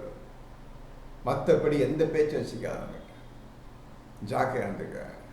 நீ செத்து நாசமாக போயிடுவேன். நீ என் சொந்த பந்தம் இருந்தால் நீ தொலைஞ்ச. நீ என்ன அவனுங்க எடுக்க மாட்டேன்றானுங்க, அந்த மாதிரி திமிராக்கிறானுங்க. அந்த திமிர் பிடிச்ச கூட்டத்துக்கு போகிற நீ, பார்க்க போகிற, பேச போகிற, அவங்க நடத்துகிற ஃபங்க்ஷன் அதில் நான் கலந்துக்க போகிறேன். நீ கேடுகட்ட கூட்டம், கேடுகட்ட செயல் செய்து கொண்டிருக்கின்றது. அது ஒருபோதும் தலையிடாதீர்கள், மனசிலே நினைக்காதீர்கள். இன்றையிலிருந்து இந்த புதிய அணுகுமுறையும் வாழ்க்கை முறையும் அமைத்துக் கொள்ளுங்கள். அவ்வாறு உட்கார்ந்தால் நீங்களும் அவர்களை போன்றவர்களே. அப்படி நீங்கள் அந்த இடத்துக்கு போய் தேவையில்லா விஷயத்தை பேசிக்கொண்டிருக்க இருந்தால் நீனு அதை கூட்டத்தை சேர்ந்தவன் தான்டா. நீ சொல்றாங்க, நீனு அந்த கூட்டத்தை சேர்ந்த ஷைத்தான் தான் நீனு அப்படின்னு உடனே சொல்றான். இவ்வளவு ஓதியும் நீ அந்த போறிய, அந்த கூட சேர்ந்தவன் தான். அப்புறம் நிச்சயமாக அல்லாஹ் நயவஞ்சகர்களையும் காபிர்களையும் எல்லாம் நரகத்தில் ஒன்றாக சேர்த்து விடுவான். நயவஞ்சகம் இங்க ஒன்று படிக்கிறது, செய்யறது வேற, செய்யறது. இதுதான் முனாஃபிக்கின்னு சொல்றது ஒன்று, பின்னாடி செய்யறது. காஃபிர் சுத்தமாக நிராகரிக்கிறது, குரானை நிராகரிக்கிறது காஃபிர். இந்த கூட்டத்தை அனைத்தையும் அல்லாஹ் நரகத்தில் சேர்த்து விடுவான். இன்றையிலிருந்து உங்களுக்கு புதிய பாடம், புதிய செயல்முறை ஆரம்பமாகிறது. இதை நீ வேகமாக கடைபிடித்தால் சிக்கர் உங்களுக்கு ஃபார்ம் ஆகும். 2 விஷயம் சொல்லியாச்சுப்பா, நீதி, அதுக்கப்புறம் நன்மையான காரியங்கள், அதுக்கப்புறம் அடுத்தது உறவினருக்கு உதவி செய்யுது. படிக்கணும். உறவினர்களுக்கு கொடுப்பதை கொண்டும் ஏவுகிறான். இந்த இதை நீங்க ஜிக்கர் பண்ணுங்க. உறவினர்களுக்கு கொடுப்பது முதல் கொடுக்கும் காரியம், தர்ம காரியம் செயல்படுத்த கொடுக்கக்கூடிய உதவி செய்யக்கூடிய மனிதர்கள் உங்களுடைய உறவினர்கள், உங்களுடைய தாய் தந்தையர்கள், உங்களுடைய சகோதரர்கள், உங்களுடைய பிள்ளைகள் முதல் கடவையாக கொடுக்க வேண்டும். அவங்க ஃபர்ஸ்ட் ப்ரிஃபரன்ஸ் அவங்க தான். நல்லா புரிஞ்சுக்கிறங்க. பசியோட கஷ்டத்தோட துன்பத்தோடு இருக்கும் தாய் தந்தையர்களுக்கு ஒழுங்காக கவனித்துக் கொள்ளுங்கள்.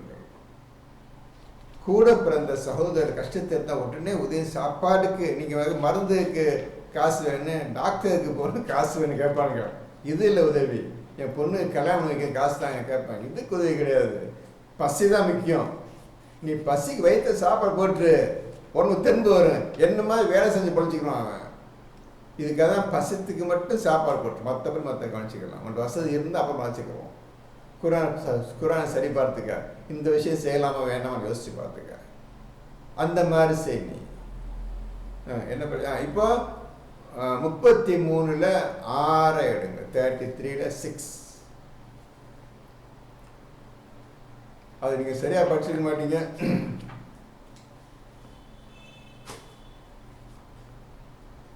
எல்லா இடத்துக்குமா 33. இப்போ நான் என்ன சொல்கிறவங்க உறவினருக்கு இந்த 3ஆவது விஷயம் பேசுகிறீங்க. இப்போ 3 விஷயம். முதல் நீதி, 2வது இது நன்மையான காரியங்கள், 3வது உறவினர்களுக்கு நீங்கள் உதவி செய்வது. படி 33ல் 6.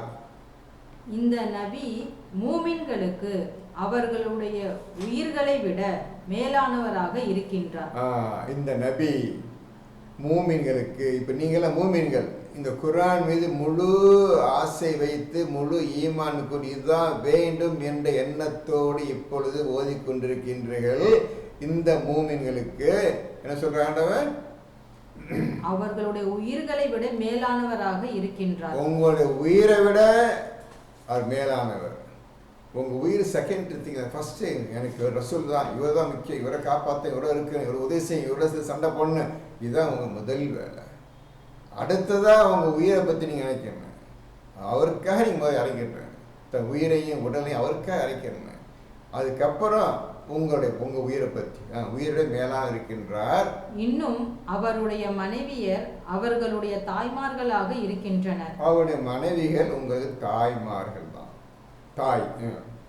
ஒரு மூமினின் சொத்தை அடைவதற்கு மற்ற மூமின்களை விடவும், ஒரு மூமின் இறந்து போயிட்டான்பா அல்லது சொத்தை பிரிக்கிறான்பா, அந்த மூமின் சொத்தை அடைவது யார் என்று கேட்டால் முஹாஜிர்களை விடவும் சொந்த பந்தங்களை சிலரை விட சிலர் நெருங்கிய பாத்தியத்தை உடையவர்கள் ஆவார்கள். இது ஏதாவது புரியுதா? திருப்பையுமா? ஒரு மூமினின் சொத்தை அடைவதற்கு, ஒரு மூமின் அவனுடைய சொத்தை, அவனுடைய சேர்த்த செல்வத்தை அடைவதற்கு யாரெல்லாம் பாத்திரமானவர்கள், யாரெல்லாம் உரியவர்கள், இதுக்கு உரியவர்கள் யார் என்றால் மற்ற மூமின்களை விடவும், மற்ற மூமின்கள் நிறைவேறுகிறாங்கப்பா, அவங்களுக்கு கிடையாதுப்பா. அவர்களை விடவும், முஹாஜிர்களை விடவும், முஹாஜிர்கள் என்று நல்ல செயல் செய்யக்கூடிய மக்கள் மதீனாவாசிகள் இருந்தார்கள், ரசூலுக்கு உதவி செய்தார்கள். அவர் கிடையாதுப்பா, அவரை விடவும், சொந்த பந்தங்களை சிலரை விட சிலர், சொந்த பந்தங்கள் இருக்கின்ற சொந்த பந்தங்களுக்கு உறவினர்களுக்கு கொடுக்க வேண்டும் என்று அல்லாஹ் சொல்லுகின்றான். அந்த சொந்த பந்தங்கள் இருக்கின்றார்கள், அவர்களும் கிடையாது, அவர்களை விடவும் சிலரை விட சிலர் நெருங்கிய பாத்தியத்தை உடையவர்கள் ஆவார்கள். சிலரை விட சிலர் நெருங்கிய பாத்தியத்தை உடையவர்கள் ஆவார். 1 2 3 4வது கேட்டகரியில் இருக்கிற ஆளுக்கு தான் உங்கள் சொத்து செல்வார் போய் சார். யார் அவர்?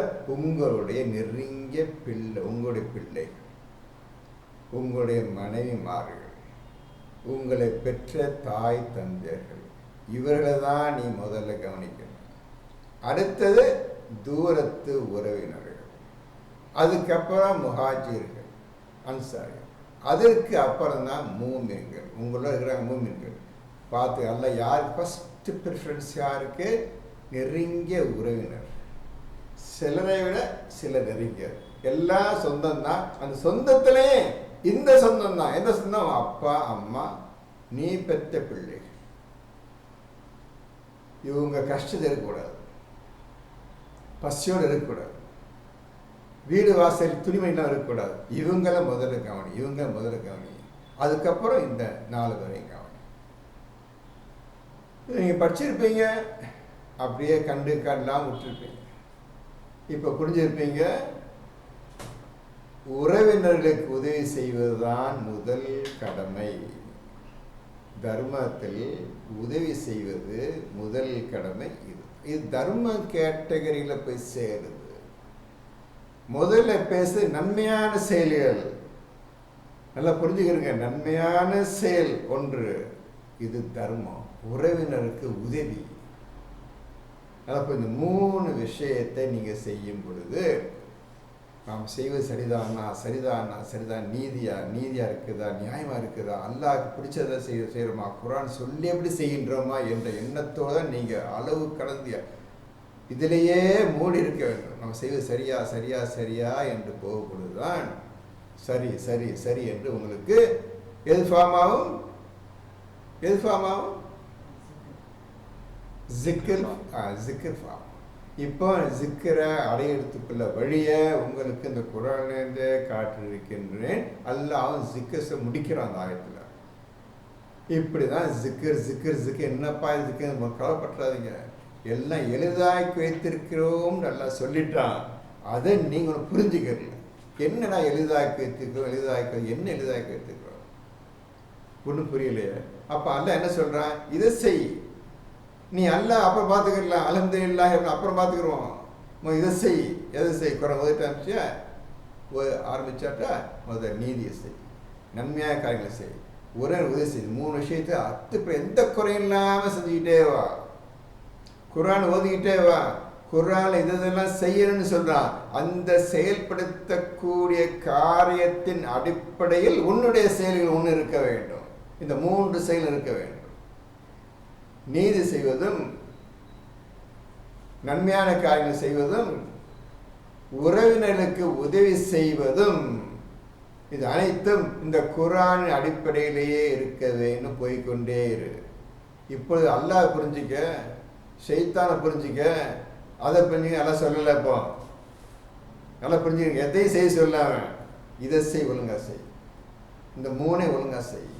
இந்த 3 ஒழுங்காக நீ உன் வாழ்க்கையில் செய்து கொண்டு இன்னொரு 3 இருக்குதுப்பா, அந்த 3 விட்டு தூரமாக போயிடு. எப்படி 16 உறவினர்களுக்கு கொடுப்பதை கொண்டும் ஏவுகிறான். அல்லாஹ் ஏவுகின்றான். அன்றியும் மானக்கேடான காரியங்கள் மனிதனுக்கு தெரியும். அனைத்து விஷயங்களும் மனிதனுக்கு தெரியும். மானக்கேடான எல்லாமே தெரியும். இதை நீ ஒழுங்காக பேணி பார்த்துக்கொள். இதிலிருந்து முழுமையாக விலகிக்கொள். இது முடியுமா? முடியாதா? கஷ்டமில்லாத எளிதாக்கி வச்சுக்கிறேன். இதை விட்டு தான் சொல்கிறேன். இந்த எளிதாக்கி வச்சுக்கிறேன். இதை நீ ஜிக்கர் செய், இதை நீ செயல்படுத்து. ஒரு காலத்திலும் எந்த மானக்கேடான காரியம் எது இருந்தாலும் அது விலகிக்கொள். ஒன்று. அடுத்தது பாவமான காரியம், தீமையான காரியம், தீ செயல்கள், இதிலிருந்தும் நீ விலகிக்கொள். உனக்கு தெரியும் எதெல்லாம் தீமையான செயல்கள், எதெல்லாம் பாவமான செயல்கள் நன்றாக தெரியும். உங்களுக்கு சொல்ல தேவையே கிடையாது. இதிலிருந்து நீ முற்றுமையாக விலகிக்கொள். 2. 3 அக்கிரமங்கள் செய்தல். அநியாயம் செய்தது, என்னென்னலாம் எதிர்பார்க்க முடியாது, இந்த அநியாயம்லாம் செய்கிறது. இதிலிருந்து நீ விலகிக் கொள்வாயாக. இதையும் நீ வாழ்க்கையில் கடைபிடித்து ஒழுகுவாக. இது செயல் சரியான செயலா, தப்பான செயல், இது தப்பான பேச்சு, தப்பான பார்வை, விட்டு விலகணும். இந்த 3ஐயும் செய்ய, இந்த 3ஐயும் செய்யாதே. இந்த 6 செயல்களில் நீ ஒழுங்காக இருந்தால் அல்ல என்ன சொல்றான்? ஆகியவற்றை விட்டும் விலகுகின்றான். நீங்கள் ஜிக்ர் செய்வதற்காக. இப்போ 54:17 படிச்சீங்க என்ன புரியும்? நாம் இந்த குர்ஆனை எளிதாக்கி வைத்திருக்கிறோம், நீங்கள் ஜிக்ர் செய்வதற்காக. இந்த 3ஐயும் உங்களுக்கு கொடுத்திருக்கின்றேன், அந்த 3ஐயும் கொடுத்திருக்கின்றேன், நீங்கள் ஜிக்ர் செய்வதற்காக. இது நீ அல்லாஹ் புரிஞ்சுக்கணும், அல்லாஹ் தெரிஞ்சுக்கணும், இதெல்லாம் வரல. இதில் ஆரம்பி, நீ இந்த விஷயத்தை ஆரம்பி. நீ உனக்கு எப்படி ஜிக்ர் ஃபார்மான்னு பாரு, எப்படி குர்ஆன் புரியுதுன்னு பாரு, குர்ஆன் மேலே எவ்வளோ ஆசைவதுன்னு பாரு. இந்த விஷயத்தை புரிஞ்சுக்கணும், அந்த விஷயத்தை புரிஞ்சுக்கணும், உண்மையை புரிஞ்சுக்கணும். வானங்கள் பூமி படைச்சிருக்கான சிந்தித்து பார்த்தா இப்போ எல்லாம் வேகமாக வளர்க்கும். ஜிக்ர் செய்தால்தான் அனைத்தும் செயல்களும் செயல்படுத்த முடியும். இப்போ இந்த விஷயத்தில் நீங்கள் உறுதியாக இருக்க வேண்டும். இன்னையிலிருந்து இருங்கள். நேற்று வரையும் தெரியாது, இன்னையிலிருந்து இருந்து பழகிக்கொள்ளுங்கள். இப்பொழுது இப்போ இன்னொரு முக்கியமான ஆயத்தையும் காட்டிடுறேன். அது என்ன சொல்கிறான்னு பாருங்கள். ஆள் என்ன சொல்கிறான்னு பாருங்கள். 4வது சூறாவில் 114. இப்போ 4வது சூறாவில் 114 23 வருஷத்துக்கு முந்தி படித்தது மறந்துட்டேன். காலை நசிட்ட ஃபோன்னு கேட்டேன். இந்த மாதிரி ஒரு 3 விஷயம் கொண்ட வார்த்தை வருது, அது எந்த ஆயத்துக்கு பாஸ் சொல்லுங்கன்னு காலைல கேட்டேன். 20 வருஷம் படித்து மனசு இருக்குது. 3 விஷயம் இது. ஒன்று நீதி, அமைதி, அப்புறம் தர்மம். இந்த 3 விஷயங்களை நீங்கள் செய்ய போகுங்க அப்படின்ட்டு வருது. இப்போ 4:114 114 கொஞ்சம் கவனமாக படிங்க. எழுதிக்கிறங்க, படிங்க. தர்மத்தையும் நன்மையானவற்றையும் மனிதர்களிடையே சமாதானம் செய்து வைப்பதை தவிர அவர்களின் இரகசிய பேச்சில் பெரும்பாலானவற்றில் எந்த விதமான நலமும் இல்லை. இதை தவிர மற்ற எல்லாத்தையும் பேசுறாங்க, செய்யறாங்கப்பா. பார்த்து மனிதன் சொல்றான், இந்த 3 விஷயத்தை தவிர மற்ற எல்லா கெட்ட விஷயங்களையும் இந்த மனிதன் செஞ்சுட்டே இருக்கிறாங்கப்பா. இதை தவிர எதுவுமே ரகசியம் பேசுறாங்கடா. இந்த 3க்கு விரோதமாக என்ன செய்யலாம்? நாளைக்கு இந்த ரசூலுக்கு என்ன செய்யலாம்? கெடுதல் பண்ணலாம். ரசூலை பின்பற்றுறாங்களா, அவங்க என்ன செய்யலாம்? அவங்க போய் சண்டை வளர்க்கலாம். இப்படி என்ன செய்யலாம்? இந்த மாதிரி கெட்ட வசதியே ரகசியம் பேசுறது இந்த 3ஐ தவிர மற்ற எல்லா விஷயங்களையும் பேசிக்கொண்டிருக்கின்றார்கள். ஆகவே எவர் அல்லாவின் திருப்பொருத்தத்தை நாடி அல்லாவின் திருப்பொருத்தத்தை அடைவதற்கு நீங்கள் ஜிக்ரு செய்யாமல் அல்லாவின் திருப்பொருத்தத்தை அடைய முடியாது. இதை செய்கின்றாரோ அவருக்கு மகத்தான நற்கூலியை வழங்குவோம். பாத்தீங்களா? 3வது செய்த தர்மம், மக்களிடையே அமைதி, அதுக்கப்புறம் நன்மையான காரியம். 1690 இஸ் ஈக்குவல் டு 4ல் 114 எழுதிக்கிறங்க. 1690 இதுக்கு சமமான ஆயத்து 414 என்று எழுதி கொள்ளுங்கள். இதான் சொல்கிறேன் நான். சுஜீது செய்யுங்க, ருக்கு செய்யுங்க, இபாது செய்யுங்க அப்படின்னு வார்த்தை வருதா? மகத்தான் இருக்கல் எது? மக்களிடையே அமைதியை சமாதானம் ஏற்படுத்து. சண்டை சர்ச்சை இழுத்துறாத. வேண்டாம், அமைதி ஏற்படுத்து. நன்மையான காரியங்களை செய். நீதியை நிலைநாட்டு. வேற இப்போ செய்ய சொல்கிறான். இதை நீ ஜிக்ர் செய்ய வேண்டாமா? எளிதாக கழிச்சிட்டேன். நான் பெருசாக தலையில் எல்லாத்தையும் வைக்கல. இந்த 3 விஷயத்தை செய்ய சொல்கிறேன். இது செய்ய முடியும்னால சண்டை வராமல் மக்களிடம் பேச முடியாதா? வேண்டாம், சண்டை வேண்டாம், அமைதியாக இருங்கள்னு இது வார்த்தை ஒன்று மக்கள் சொல்ல முடியாதா? ஏற்படுத்த முடியாது. அவனுக்கு கஷ்டமா? கேட்காடி போயிடுறேன். அவனுக்கு கேட்காடி போயிடு. அவனுக்கு எதாவது செய்ய சொல்கிறான், செய்ய. அவனுக்கு கேட்காங்களோ கேட்கலையோ அதை சொந்த இருக்கும். நன்மையான காரியங்களை செய். அதை செஞ்சே தீரணும். நன்மையான காரியங்கள் உன சக்திக்கு ஏற்றப்பா. நன்மையான காரியங்கள் தாராளம் செய். நீதியை நிலைநாட்டு. பார்த்தீங்களா? இதில் என்னப்பா அவங்க கஷ்டம் செய்ய சொல்கிறான்? எளிதாக்கி குரானை எளிதாக்கி வைத்துக்கு. இந்த இவ்வளோ பெரிய குரான்னு இந்த 114 சூறாவில் 3 விஷயம். இந்த 3 விஷயம் எல்லா ஆண்களும் பெண்களும் தாராளம் சந்தோஷம் செய்யலாமே. இதை செஞ்சு சிக்கல் அடைஞ்சிக்குவேன். இந்த சொல்கிறான், மகத்தான கூலி தர்றேன்னு சொல்கிறானப்பா. என்னப்பா கஷ்டம் இருக்கு? ஏன்ப்பா ஒன்றுன்ற இதுக்கு என்ன அர்த்தம், அதுக்கு என்ன அர்த்தம், இதுக்கு கேட்டுக்கிறீங்க? இந்த உனக்கு சிக்கரை உனக்கு ஃபார்ம் ஆயிடுச்சு. இப்போ நீ படித்தோடனே விஷயம் தான், இந்த விஷயம் தான், இதுதான் அல்லாஹ் சொல்லுகின்றான், இதுதான் இதில் விளக்கம், இது செய்ய முடியும், செய்ய தப்பில்லாம் செஞ்சிடுறேன், சந்தேகம் வரல, எது தவறு நடக்கலை, சரியாக போயிட்டுருக்குன்னு உன் மனசே உனக்கு சொல்லிடுறேன். இதை நீ ஒழுங்காக ஃபார்ம் பண்ணி உனக்கு செஞ்சீங்கண்டா இன்னும் உனக்கு என்ன வேணும்? இதான்ப்பா ஜிக்கரை ஒருத்தன் அடைகிறது. ஆனால் என்னதான் நீ செஞ்சிட்டாலும் ஜிக்கருக்கு நீ ஒன்றும் அர்த்தமே சொல்ல முடியாது, சொல்ல தேவையில்லை. நீ செயல்படுத்தி காட்டி கொண்டு இருக்கின்றாய். இந்த விஷயத்துக்கு மொத்த விஷயத்துக்கு தான் ஜிக்கர்னு 3 எழுத்துல அல்லாஹ் சொல்லிவிட்டான். இப்படியாக நீங்கள் இன்னையிலிருந்து, இந்த நேரத்திலிருந்து உங்கள் பேச்சும் செயலும் உங்களுக்கு ஏற்படும் இரவும் பகலும் அனைத்து நேரமும் இந்த 6 விஷயத்தில் 3 விஷயத்தில் நீங்கள் முழுமையாக ஈடுபட்டு செயல்படுங்கள். அந்த 3 விஷயத்திலிருந்து முற்றிலும் விலகிக் கொள்ளுங்கள். போதுமா? உங்கள் வீடு உண்டு, உங்கள் குடும்பம் உண்டு, உங்கள் கையில் குர்ஆன் உண்டு, உங்களுடன் எப்பொழுதும் அல்லாஹ் இருக்கின்றான். பிடரி நரம்பை விட சமீபமாக இருக்கின்றான். நீங்கள் செய்வது அனைத்தையும் பார்த்து கொண்டும் எழுதி கொண்டும் இருக்கின்றான். இப்பொழுது இருக்கும் பொழுது நீங்கள் எப்படி அவன் மீறி ஷைத்தான் பேச்சை கேட்டுக்கொண்டு நீங்கள் நடப்பீர்கள், செயல்படுவீர்கள், பேசுவீர்கள்? சொல்லுங்களேன் பார்ப்போம். இந்த மாதிரி உங்களை சீர்திருத்தி கொண்டு ஜிக்ரை கற்றுக்கொள்வதற்கு ஆயத்தமாகுங்கள். இப்போ ஜிக்ரு பெரிய விஷயம் கிடையாது, சீக்கிரத்தை கற்றுக்கொள்ளலாம் என்பதை புரிந்து கொண்டீர்களா இல்லையா? யாருக்கு புரியவில்லை, யாருக்கு புரிந்தது?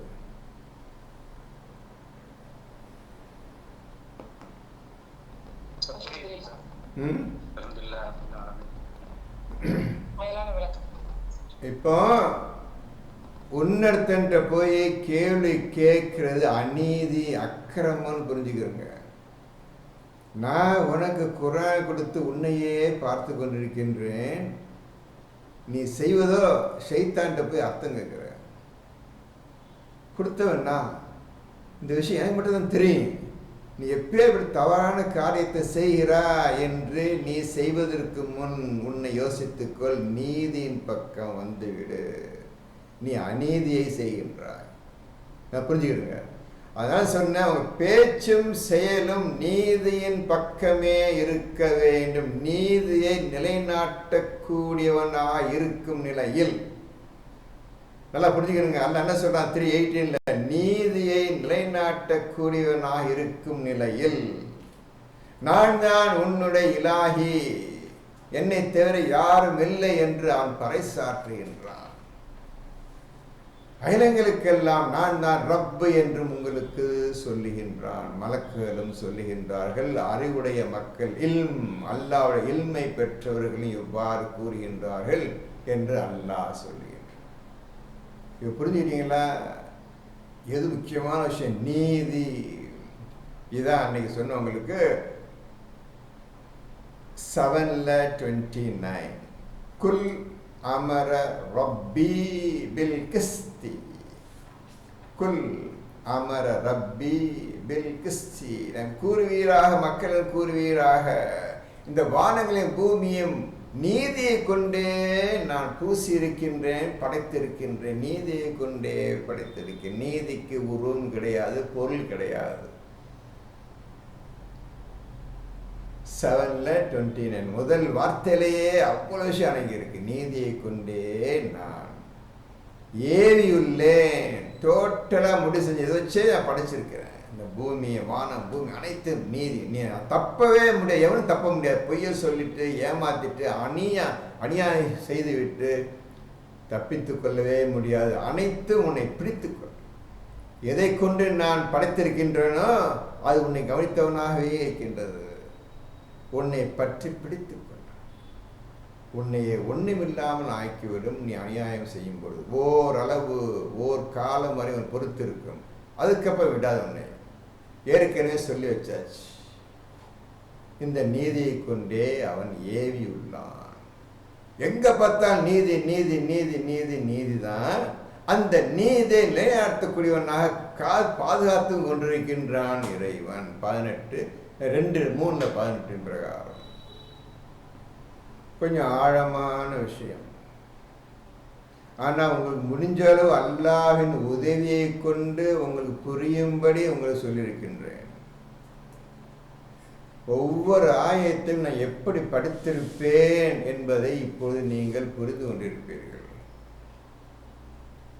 கேட்பதற்கு ஒழுங்கான ஆள் கிடையாது. அதுக்காக நான் எதுவுமே சொல்லவில்லை, அதிகமாக பேசவில்லை. வந்தவர்களுக்கு அவர்கள் புரிந்த பாணியில் எந்த அளவு புரிந்து கொள்வார்களோ அந்த அளவில் மட்டும்தான் பேசிக்கொண்டிருக்கின்றன தவிர அதிகமாக பேச வேண்டும்.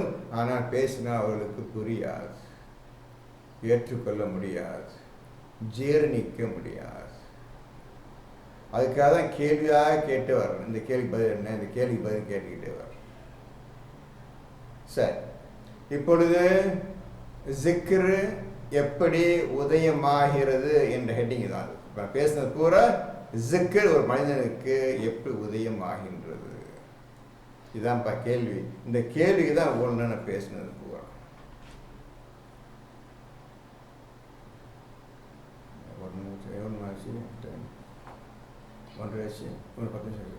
சரி,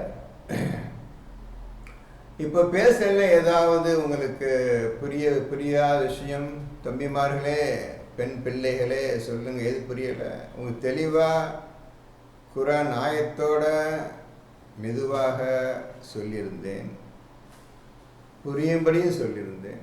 அல்லாஹ் உதவி கொண்டு உங்களுக்கு எது புரியவில்லை பேசுனது, என்ன கஷ்டம் இருக்குது, எது கஷ்டமாக இருக்குது? எல்லாம் புரிஞ்சுக்கிட்டீங்களா ஓரளவு?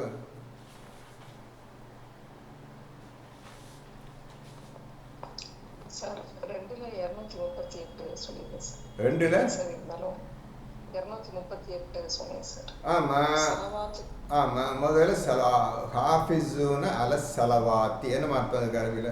தமிழ் என்ன போடுறது உங்களுக்கு தெரிஞ்சாலும் சொல்லுங்க, சாதாரண தமிழ்ல சொல்லுங்க.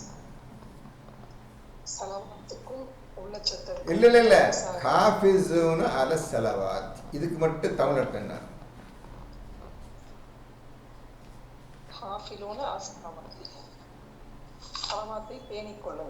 பேணி, அதானே? அது சாதாரண மீனிங் அதானே? சாதாரண அர்த்தம் அதானம்மா? இப்ப நீ சொன்ன அர்த்தம் அதானே, சாதாரண அர்த்தம் சரிதானே? அதுக்குள்ள அர்த்தம் தானே? இப்போ செலவாத்தம் என்னன்னு தெரியாது. அல்லாஹ் பேணி கொள்ளுங்கள் சொல்றான். அந்த வார்த்தை கவனிக்கணும். சாதாரண விஷயம் கிடையாது செலவாத்து.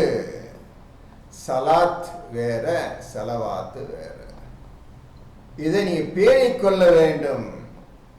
இது அல்லாஹ் உங்களுக்கு தருவான்.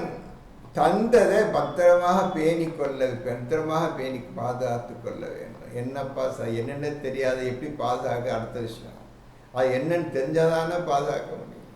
பாதுகாக்க வச்சுக்கிற நீ எப்போதுமே இறக்கும் வரை செலவாத்த நீ பேணி காத்து அதை நடக்க வேண்டும். சரிதாம்மா? இப்ப சொன்ன அர்த்தம் அர்த்தம் சரியாதானே? அப்போ இதான் சொல்றேன், இதான் ஆர்டினரி மீனிங். பரவாயில்ல வச்சுக்கிறேன். இப்போ இதுதான் நீங்க சிக்கராக்கணும், இதை தான் நீங்க எனக்கு சிக்கராக்கணும். அல்லாஹ் சொல்லிட்டான் எல்லாத்துக்கும். தமிழ்ல ஹாஃபிஸுன்னு அல சலவாத்து, அரபில தமிழ்ல பேணி காத்து கொள்ள வேண்டும். இந்த சலவாத்து எப்படி உனக்கு கிடைக்கும்? அந்த விஷயம் குர்ஆன்ல தெளிவாக போடப்பட்டிருக்கின்ற, ஏற்கனவே சொல்லியிருக்கிற நினைவு இருக்குதா இல்லையா? நினைவு இருக்குதா இல்லையா? பார்த்தீங்களா? விட்டுட்டீங்க. 2ல 155 எப்படி ஒருத்தன் கிடைக்கல பாருங்க. சலாவாசம் கிடைச்சா உங்களுக்கு அப்படி சலாவாசம் கிடைச்சிடாது. உங்களை படாத பாட்டு போட்டு பெற்று எல்லாம் எடுத்து இதில் ஜெயிச்சு காட்டு. உன்னை மகத்தான ஒரு கஷ்டத்தையும் நஷ்டத்தையும் துன்பத்தையும் உன்னை சோதனை செய்வேன், அதை செஞ்சு காட்டு நீ. அதுக்கப்புறம் சலவாத்தை என்னன்னு சொல்லி தர்றேன், அப்போ நீ பேணி காத்துக்க. இந்த மாதிரி எல்லாம் சொல்லித்தர போகிறான்ப்பா. நீ சலவாத்து வேணுண்டா இப்போ எல்லாம் எடுத்துக்கிறப்பா. எங்கள் அம்மா கேட்டதுக்கு அதை புரிஞ்சுக்கணும். நீங்கள் ஒழுங்காக புரிஞ்சுக்கணும். சலவாத்துன்ற என்னன்னு இன்னைக்கு வரையும் தெரியாது. அது எப்படி அடையிறது மட்டும் சொல்கிறேன்.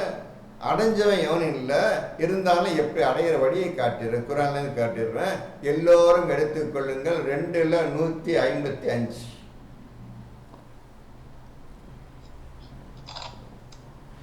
படிங்கம்மா, எல்லாம் தெரியுங்களா? படிங்க. நிச்சயமாக நாம் உங்களை ஓரளவு அச்சத்தாலும் பசியாலும் பொருள்கள், உயிர்கள், விளைச்சல்கள் ஆகியவற்றின் இழப்பினாலும் சோதிப்போம். இப்போ இந்த மாதிரி சோதனை செய்வான். யாருக்கு? உங்களுக்கு. இப்போ இருக்கிறாங்கல்ல, எத்தனை பேர் தெரியாது எனக்கு, அவ்வளோ பேர் இந்த மாதிரி சோதிப்பேன். இதுக்கு தயாரா இருக்கிறீங்களா?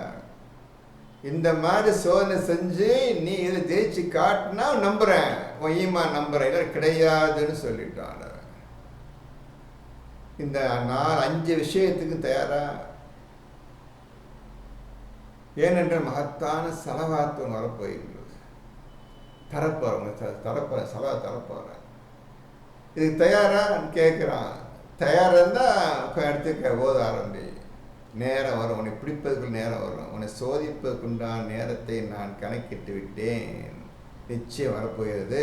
நீ உன்னை தயார்படுத்திக்கொள். ஓரளவு அச்சத்தாலும் பசியாலும் பொருள்கள், உயிர்கள், விளைச்சல்கள் ஆகியவற்றின் இழப்பினாலும் நாம் உங்களை சோதனை செய்வோம். நபியே, இந்த 5 சோதனைகளும் யார் பொறுத்துக்கொள்ள ஏற்றுக்கொள்வார் என்றால், பொறுமையாளர்களுக்கு நீ இந்த விஷயத்தை சொல்வீராக. எல்லாரும் செஞ்சிட முடியாது, அதான் உங்கள்கிட்ட கேட்டேன். எல்லாம் செஞ்சிட முடியாது. இப்போ உட்கார்ந்து இருக்கவங்க யாரும் செஞ்சிட முடியாது. பொறுமையாளர்களுக்கு இந்த நல்ல உபதேசத்தை நீ நல்ல உபதேசம் செய்வீராக என்று அல்லாஹ் நபிக்கு சொல்லி அவரும் மக்களுக்கு சொல்லிவிட்டார், போய்விட்டார். இந்த செயலை செய்தவன் ஒருத்தனும் கிடையாது, ஏற்றே பார்த்தது கிடையாது. அதனால் உங்களுக்கு அல்லாஹ் எந்த விதமான சோதனையும் செய்யவில்லை. சந்தோஷமா இந்த உலகத்தை வாழ்ந்துட்டு வாப்பா, உன்னை அன்னை கவனித்துக் கொள்கிறேன் என்று அல்லாஹ் கைவிட்டு விட்டான். பொறுமையை நீ முதலில் அல்லாஹ்விடமிருந்து கற்றுக்கொள்ள வேண்டும். அந்த பொறுமையாளர்களுக்கு நபியே நீ உபதேசம் செய்வீராக. இதுக்கு தயாராக இருந்தால் கேட்டேன். 5 விஷயம் நடக்க போகுதுப்பா, நீ கோயம் எடுத்துட்டா, இதுக்கு தயாராக இருக்கிறியா? அப்படி இந்த கஷ்டத்தை பொறுத்து கொள்வேன் என்று எந்த ஒரு ஆண் அல்லது பெண் தைரியமாக எடுத்து எது வந்தாலும் சரி, அல்லாஹ்வுக்காக நான் தியாகம் செய்ய தயார் இருக்கின்றேன் என்று கூறி இதற்கு சம்மதித்து விட்டார்களோ, அவர்களை உடனே தீங்கும் கஷ்டமும் துன்பமும் பிடித்து கொள்ளும். அல்லாஹ் சொல்லிய பிரகாரம் துன்பமும் கஷ்டமும் அவரை பிடித்து கொள்ளும். பழைய 156 படிக்கணும்.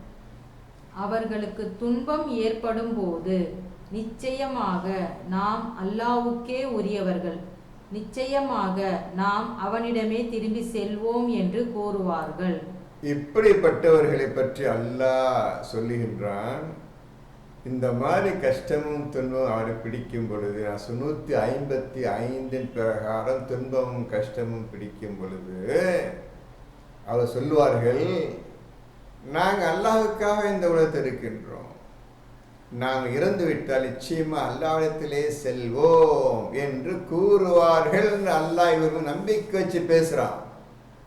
நீ கொடுத்த குர்ஆனை ஓதினேனே, அதன்படி நடந்து கொண்டேனே, எனக்கு இந்த மாதிரி கஷ்டத்தை கொடுத்துட்டிய என்று அவர் வாயில் இந்த மாதிரி பேச்சு வராது. அதற்கு பதிலாக இன்னா லில்லாஹி வ இன்னா இலைஹி ராஜிஊன், நிச்சயமாக அல்லாஹ்வுக்காக நாங்கள் இருக்கின்றோம், நிச்சயமாக நான் இருந்தால் அல்லாஹ்விடமே திரும்பி செல்வோம், எங்களுக்கு எந்த கவலையும் கிடையாது, எந்த பயமும் கிடையாது என்று அவர்கள் கூறுவார்கள். நம்பிக்கையோடு சொல்கிறான். உண்மையான ஈமான் கொண்டவர்கள் இப்பதான் சொல்லுவார்கள், எம்மே குறை சொல்ல மாட்டார்கள் என்று அல்லாஹ் சொல்லுகிறான். இப்படி சொல்லக்கூடியவர் நம்மில் யாரா இருக்கின்றோமா? கிடையாது. அப்படி செய்தவர்கள் யாரும் இந்த உலகத்தில் கிடையாது. ரசூல் காலத்திலிருந்து இன்று வரை எந்த மனிதனும் கிடையாது, செய்ததும் கிடையாது.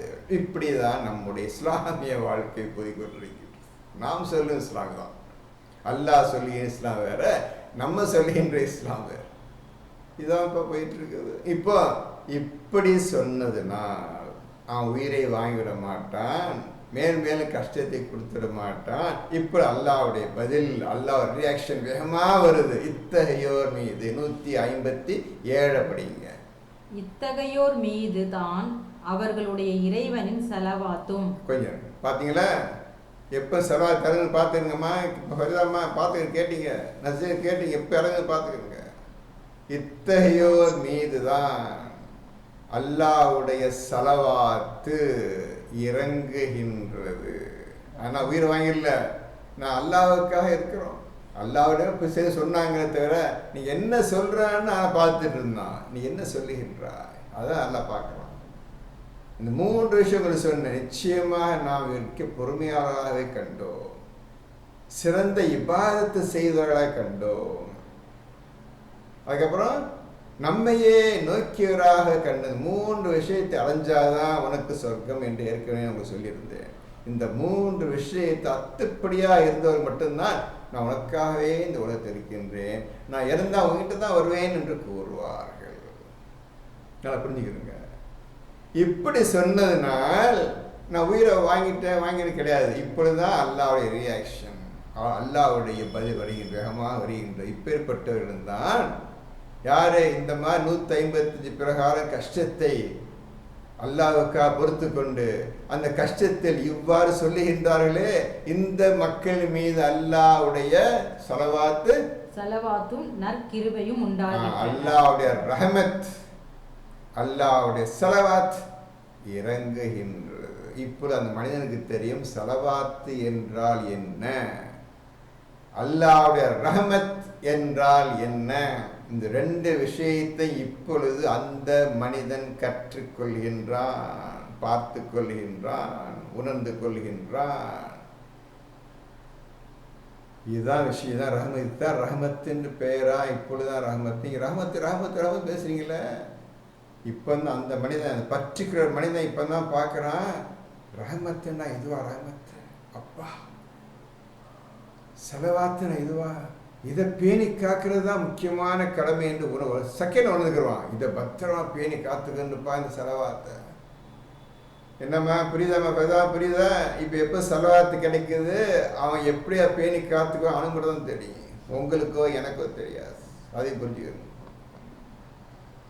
ஒரு ஆயத்தை எப்படி ஓதணும், எப்படி புரிஞ்சுக்கணும்னு எண்ணத்தோடு ஓதுங்க. மகத்தான குரான். இப்ப சொல்லுங்க.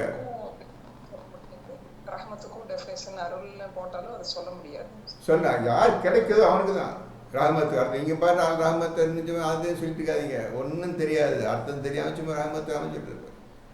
ரஹமத்து அல்லாஹ் தர்றான், அப்பதான் தெரியும். ரஹ்மான் என்ற வார்த்தை இப்பதான் அர்த்தம் தெரியும், ரஹ்மான் ரஹீம் என்ற வார்த்தை இப்பதான் அர்த்தம் தெரியும். புரிஞ்சுக்கோங்க. அதுக்காக தான் ஆண்ட ஸ்டார்டிங் முதல் 3 ஆயத்தை சொல்லிட்டேன். அல்ஹம்துலில்லாஹி ரப்பில் ஆலமீன் அர் ரஹ்மான் என்ற இப்போதான் தெரியும். இவன் தான் ரஹ்மானா, இவன் தான் ரஹீமா, இப்பொழுதுதான் தெரிந்து கொண்டேன். அல்லாஹ் இதை நான் பத்திரம் பேணி பாதுகாத்து கொள்வேன். அப்புறம் அடுத்தது ரஹ்மத்தை தரேன். இது அப்போ முக்கியமான விஷயம் வருது. இன்னும் இவர்கள் தான் வழியை அடைந்தவர்கள். இவர்கள் தான் வழியை அடைந்தவர்கள். எந்த வழி அடைந்தவர்கள்? 2 வழி ஒன்று இருக்குது. ஒன்று இஸ்லாம். இஸ்லாத்துக்குள்ள நுழைஞ்ச அடுத்த செகண்ட் கண்ணிமைக்கு நேரத்தில் நீ ஸிராத்தல் முஸ்தகீமை அடைந்து விட்டாய், வழியை அடைகிறீர்கள். சாதாரண விஷயம் கிடையாது. இதான் இப்போ ஸிராத்தல் முஸ்தகீம் அடைகிறது, வழி அடை. 3 விஷயம் தர்றாம்பான யாருக்கு? 155 பிரகாரம் அல்லாஹ் ஏற்படுத்த சோதனையில் பொறுமையாக இருக்கின்றானோ அவனுக்கு, மற்ற யாருக்கு? நமக்கு கிடையாது. அதை புரிஞ்சுக்கிறோங்க. புது விஷயம், மிக ஆழமான விஷயம். அல்லாஹ் கிருபையை கொண்டு உங்களுக்கு சொல்லிக்கொண்டு, நானா சொல்லவில்லை, அல்லாஹ் பொறுப்பு ஒப்படைச்சு நீ தான் நாளைக்கு பேச வேண்டும் என்று சொல்லதுக்கு அல்லாஹ் உங்களுடன் பேசி கொண்டிருக்கின்றான். அனைத்தும் உண்மை, எதுவுமே எந்த விஷயங்களையும் கலக்காமல் குர்ஆன் ஆயத்தை வைத்துக்கொண்டே ஒவ்வொரு விஷயத்துக்கு நான் சொல்லிக் கொண்டிருக்கின்றேன். அல்லாஹ்வின் கிருபையா. இப்படியாக நீங்கள் அல்லாஹ்வை தனக்கு உதவியாக அழைத்துக் கொள்ள வேண்டும். இப்படியாக மக்களிடம் நீங்கள் பேச வேண்டும். ஒவ்வொரு செயலுக்கும் அல்லாஹ் நீ தான் இந்த விஷயத்துக்கு உதவி செய்ய வேண்டும். பொறுப்பை இந்த மாதிரி ஆசை இருக்குது, இந்த ஆசை ஒன்று பொறுப்பை ஒப்படைச்சிட்டேன், பொறுப்பு ஏற்படுது, ஒன்னிடே பொறுப்பெடுத்து விட்டேன், கிருபை செய்யலாம். ராவு பகலாம் இதே எண்ணத்தோடு இருக்கு. புரிஞ்சுக்கணுங்கப்பா. இப்போ ஸலவாத் என்ற ஒரு வார்த்தைக்கு புரிஞ்சுக்கணும். மற்ற அப்போ பார்த்துக்கிறோம், அந்த நடுத்துறைன்னு போட்டிருப்பானுங்க, அதெல்லாம் மறந்துடுங்க. நீங்கள் என்ன சொன்னால் புரிஞ்சுக்க, இப்போ படித்து பார்த்துக்கிறங்க. அப்புறம் ஒதுக்கிட்டு நீங்கள் யோசிக்க, இந்த இதுக்காக ஜிக்கர் அடைவதற்காக உள்ள விஷயத்தை வேகமாக இறங்குங்க, எல்லாம் சரியாக தெரிய ஆரம்பிச்சு புரிய ஆரம்பிச்சிடலாம். இப்போ சரி, அடுத்த விஷயம் கேள்வி இருந்தது, பதிலை போட்டிருந்தார்கள். நான் உங்களுக்கு அடுத்த பயானில் இந்த விஷயத்தை பேசுவேன். இப்போ பேசுகிற வரையும் உங்களுக்கு மனசு எல்லாத்துக்கும் திருப்தியாக இருக்குதா? அது பதில் சொல்லுங்க முதல்ல. நல்ல முறையில் இருந்தது சார், தெளிவாக இருந்தது. மற்றவங்களுக்கு புரிஞ்சதா இல்லையா? தெளிவாக இருந்ததுங்க. அல்ஹம்துலில்லாஹி ரப். இதே மாதிரி வருங்க தம்பிமார்களே, இந்த விஷயம் மகத்தான விஷயம். வேகமாக இப்போ சிந்தனை செய்யணுங்க, சிந்தனை செய்யணும். ஜிக்கர் ஆச்சரியமான முறையில் உங்களை ஜிக்கர் உருவாகும். உங்கள் அறியாத விலையில் ஞான முறையில் உங்களை அமைத்துக் கொள்வீர்கள். எதற்கும் எப்படி தேவையில்லை. எப்போது நான் உண்டு, அல்லாஹ் எப்போது இருக்கிறான். அல்லாஹ் பேசிக்கொண்டே இருப்பீர்கள். இப்பொழுது அல்லாஹ் உற்ற நண்பனாக உங்களும் ஆகிவிட்டார். யார் ஜிக்ரு செய்கின்றார்களோ அவர்களுக்கு அல்லாஹ் உற்ற நண்பனாக, தோழனாக ஆகிவிடுகின்றார். அதையும் புரிஞ்சுக்கிறோங்க. இன்னையிலிருந்து புதிய வாழ்க்கை.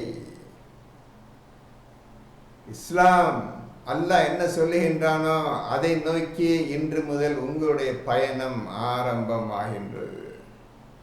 2 வருடங்களாக குர்ஆனை ஒழுங்காக ஓதிக்கொண்டு வருகின்றீர்கள், புரிந்து கொண்டு வருகின்றீர்கள்.